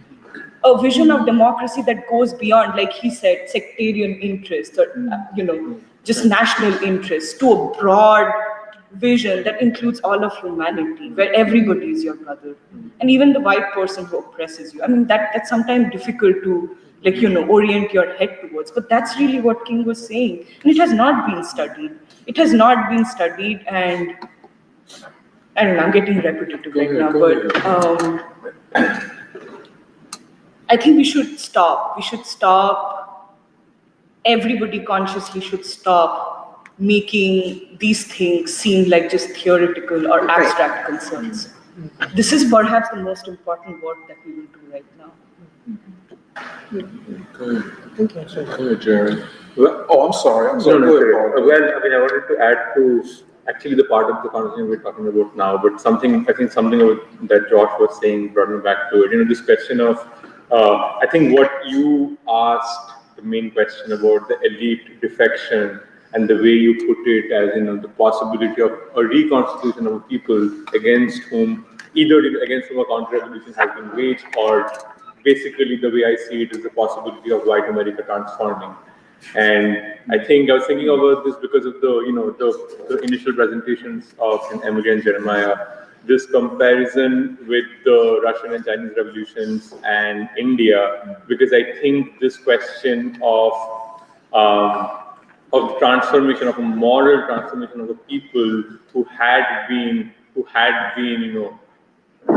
like against whom this counter-revolution of consciousness had been waged. I think it was a question in India as well, that Gandhi's movement, it was the first mass movement of its kind, of its magnitude, and at the same time, it was a movement that made it impossible for everybody. It made it impossible to ignore the moral choice of, regardless of where you stand, where do you choose to put yourself? And this idea of whatever class you come from, but what political class do you choose to be in? This is, I think, seen in every revolution.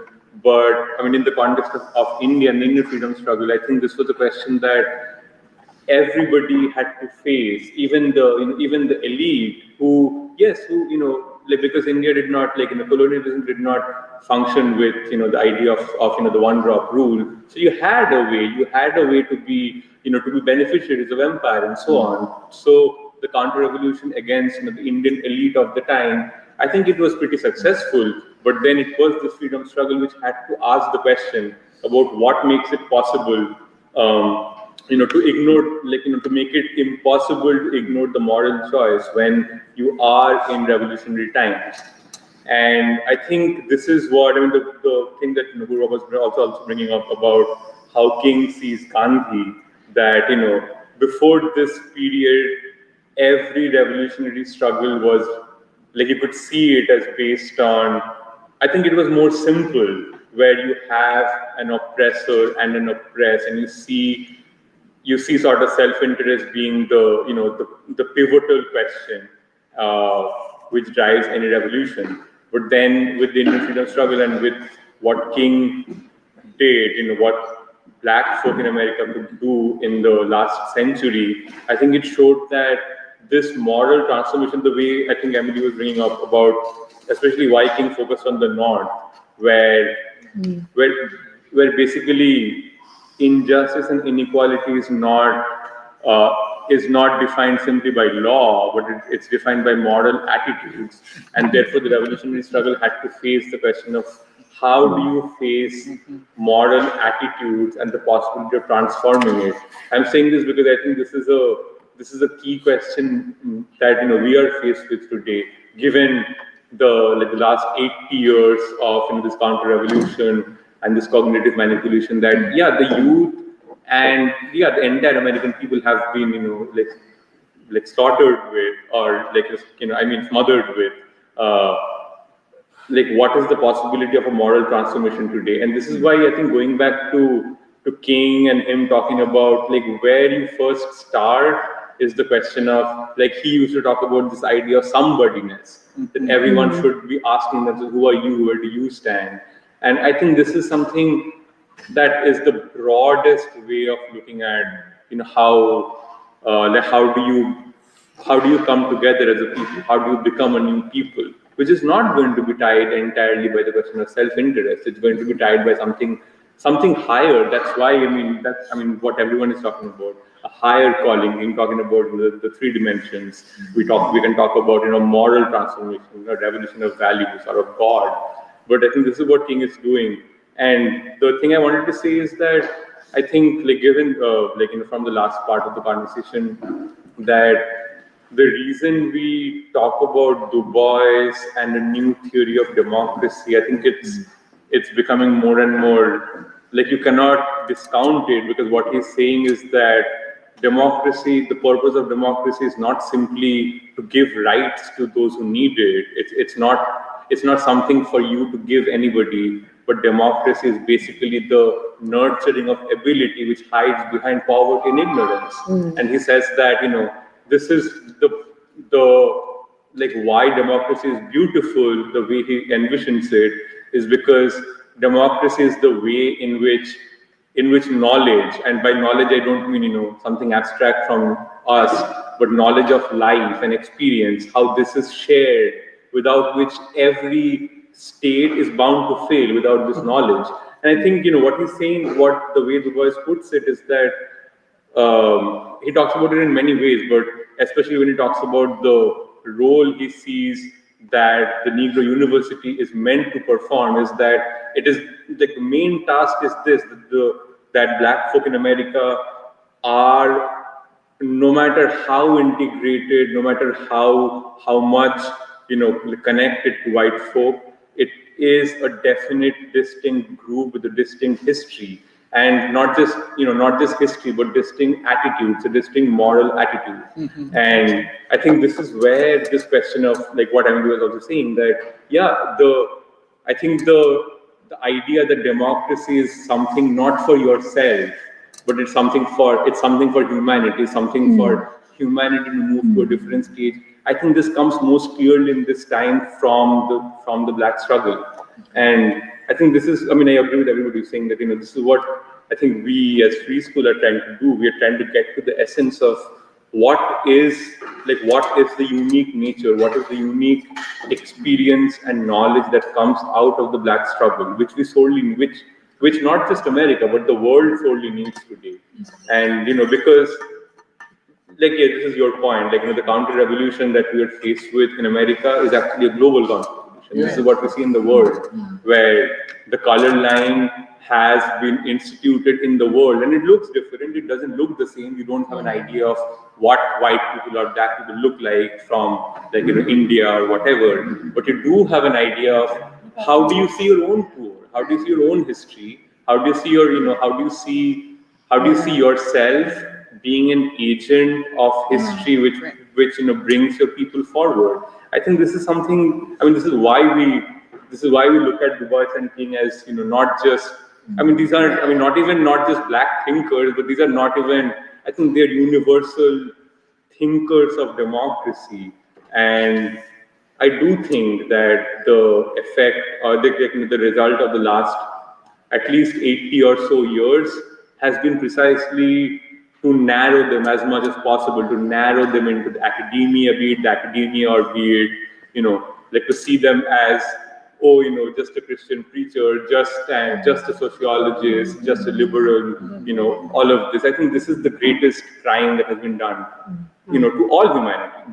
And I think, this is why I think this question of democracy that, like the reason we are talking about democracy and the presentation that you guys started with, I think it's imperative that we get to the essence of, what were these people able to see? What was Du Bois and King? What were they able to see in the history of the Black struggle, which is not a history that has been lost to us. This is a history that I think we're still a part of. I think something that, I forget now who said, but that we are part, I think it was Emily talking about King, that when King goes to the north, that he sees that we are a part of, like we are at the beginning of a stage, of a new stage of a freedom movement, where we're not fighting well-defined, we're not just fighting well-defined Jim Crow laws and policies and so on. I think we're fighting something new. I think we are in that same period of history. I don't think we have moved on to a different epoch. I think we're in that stage, and we're trying to still find out how has this history changed, where are we at, what are our possibilities. I'll end. Well, just building on what Shimbarta said about democracy, I think one of the things that I hate most about, even on the human level, the cost of empire is how impotent it renders people. How impotent American empire renders people, because it removes the possibility of responsibility, in the sense that it's all of your choices are already made for you. Oh, we're going to go to war. Don't think about it. Yeah. We're going to decimate North Philadelphia and move all the manufacturing overseas. Don't think about it. And this is one of the things that I almost on a visceral moral level, is something that I really despise, because it's such a I think Josh used the word degradation. It is such a degradation of human beings and their capacity, just on a basic level. And I think that's also partially the hope, though. And I think I guess another thing that people brought up was the notion of free school as a multicultural group, which I don't really see us as. Although I know that maybe on this superficial level we are, but I mean, we've used it before, but I think I prefer the word world house, which comes from King, but it's more that even on when you get down to it, yes, we may come from different backgrounds, but we consciously choose to be rooted in the Black tradition and in the tradition of the Black freedom struggle, even if we don't come from the Black community. And I think that for us is not just it transcends the level of free school is great because we have a Chinese person and an Indian person and a Korean person and the South Asian, and white people and Black people. Yeah, that's not really what makes free school what it is. It's just that we have a diverse representation of different groups. But it's really what our common aspiration is, what our common striving is for, and that we're all trying to reach that thing. And the last thing I want to say is, because I was thinking about, again, that comparison of the Russian example, which we're not trying to put down, but just take for what it was in world history, and then Indian example, the civil rights movement example. And to be honest, if you put it in a very blunt way, it's the Russian example is a small group of revolutionaries seizes control of the state and proclaims a new state in the name of the people, but it's not really a mass movement. And also one of the consequences of that is the Russian Civil War, because it's if you're even to think about it now, it's if a small group or to seize power, and like you're dealing with like the population that's already divided, I feel like the most natural thing to happen would be a civil war, like multiple civil wars, like different groups confronting each other. And like, as a person who lives here, like I really don't want that to happen. And I feel like that is one of the worst possible outcomes, is like literally people turning on each other. And like that, those are like the actual things that we're trying to like confront and then find a way out that doesn't result in that, you know, what Doc said, like the abyss. And so when you're faced with that choice of like, okay, like many young people, young leftists, young people who want to be revolutionaries are basically thinking of themselves in terms of the Russian Revolution example. Like, I much prefer the Indian example, because it's like it's like you're, instead of just being a small group, like a small cadre who like valiantly, heroically seizes power and then somehow magically is able to like institute a government that is accepted by everyone, which didn't happen in Russia either. It's like, instead of that, I would much rather be interested in a movement that actually tries to reach as many people as it can. And at the same time, I think the other side of that is that we're not just talking about the quantity of people who are involved, we're talking about the quality. And actually interestingly, Lenin makes that point. He's like, we have to move from quantity to quality. And so even when like what Nuri brought up of like, okay, the triple evils, that could conceivably be like, let's say like this constituency of people in America who would be interested in this question, this other constituency, and then able to build like a broad mass movement. For us, it's not just about, oh, like we need to have exactly this amount of people in order to be successful, but it's like through the bringing together of people on a common foundation, like we've been saying, you ascend to a different quality. And it's not just about a matter of like, oh, as long as we have Ascend. Yeah, ascend to a new quality. And I feel like that, for me, is part of like what we're literally hinging our sense of the future on. And it's not just about a matter of adding up, like being like, oh, like if we get X proportion of the American population, then we'll win. Because I don't think it's really about that. And that's basically how like most politicians think anyways. Yeah, and then I think like, okay, the other thing I want to say is that another way of thinking about revolution is it is the people resorting to means and methods outside of the existing political and social system in order to change it. When it's like, when people have found that like, they can no longer resort to like, yeah, like voting is like the basic example. But like when people can no longer resort to the methods of change that are already presented to them, and they have to resort outside of those. I think that is like literally what we mean by like the possibilities for revolutionary change.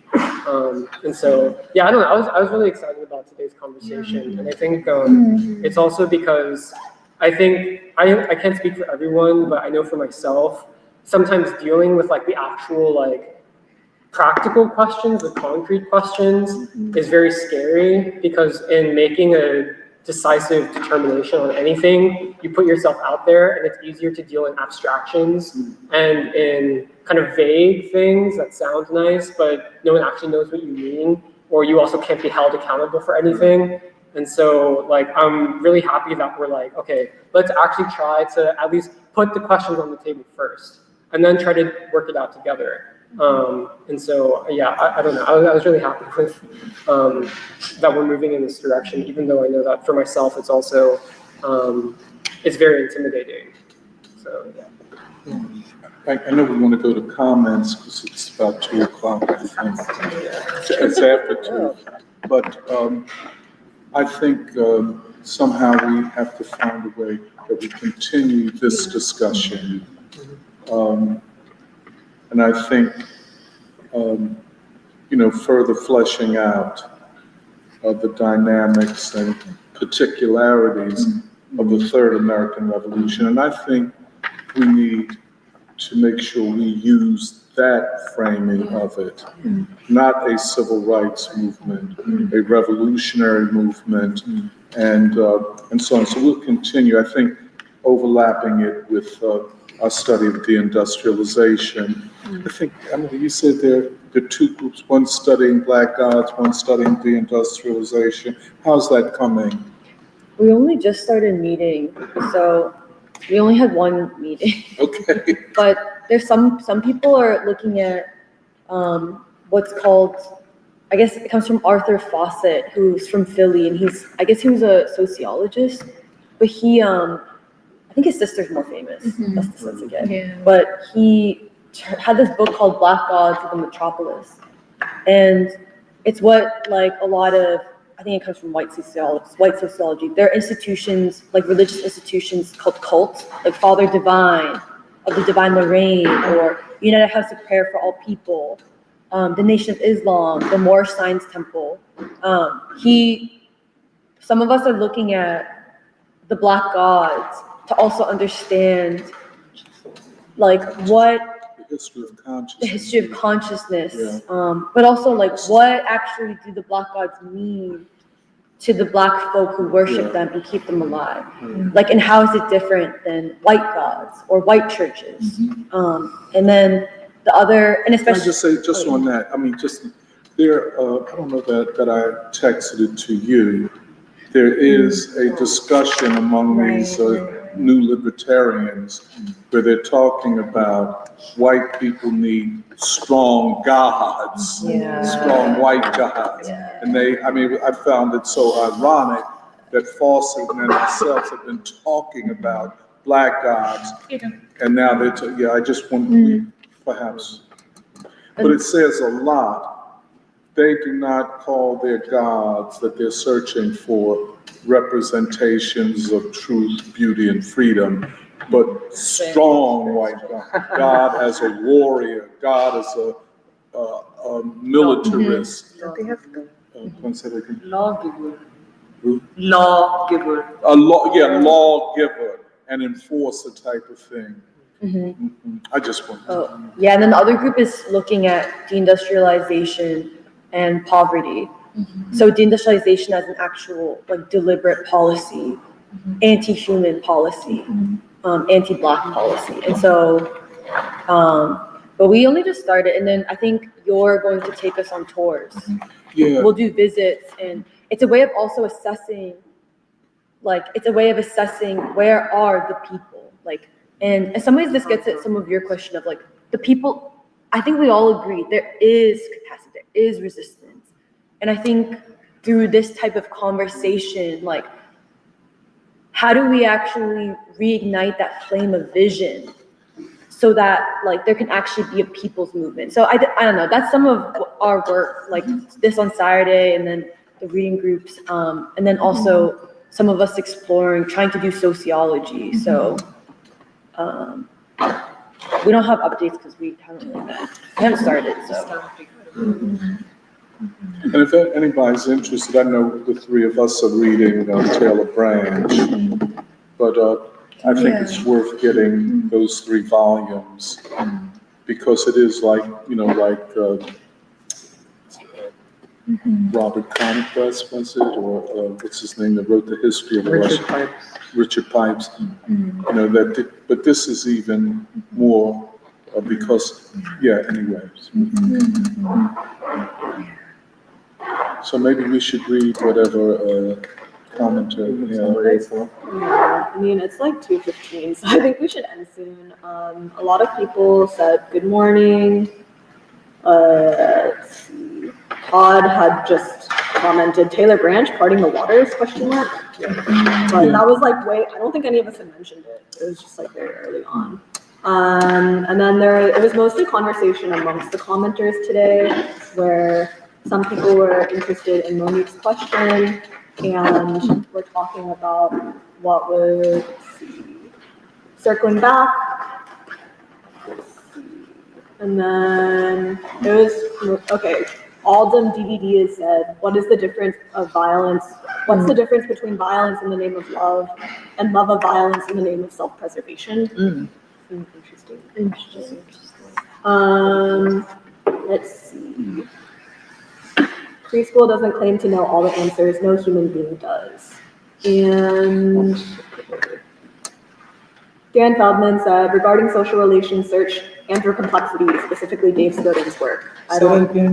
He says that we should look up anthro-complexity.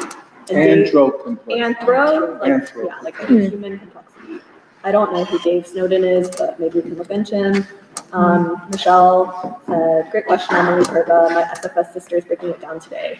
And then Michelle Bell. Michelle Bell. No, no, Michelle Bell. Yeah.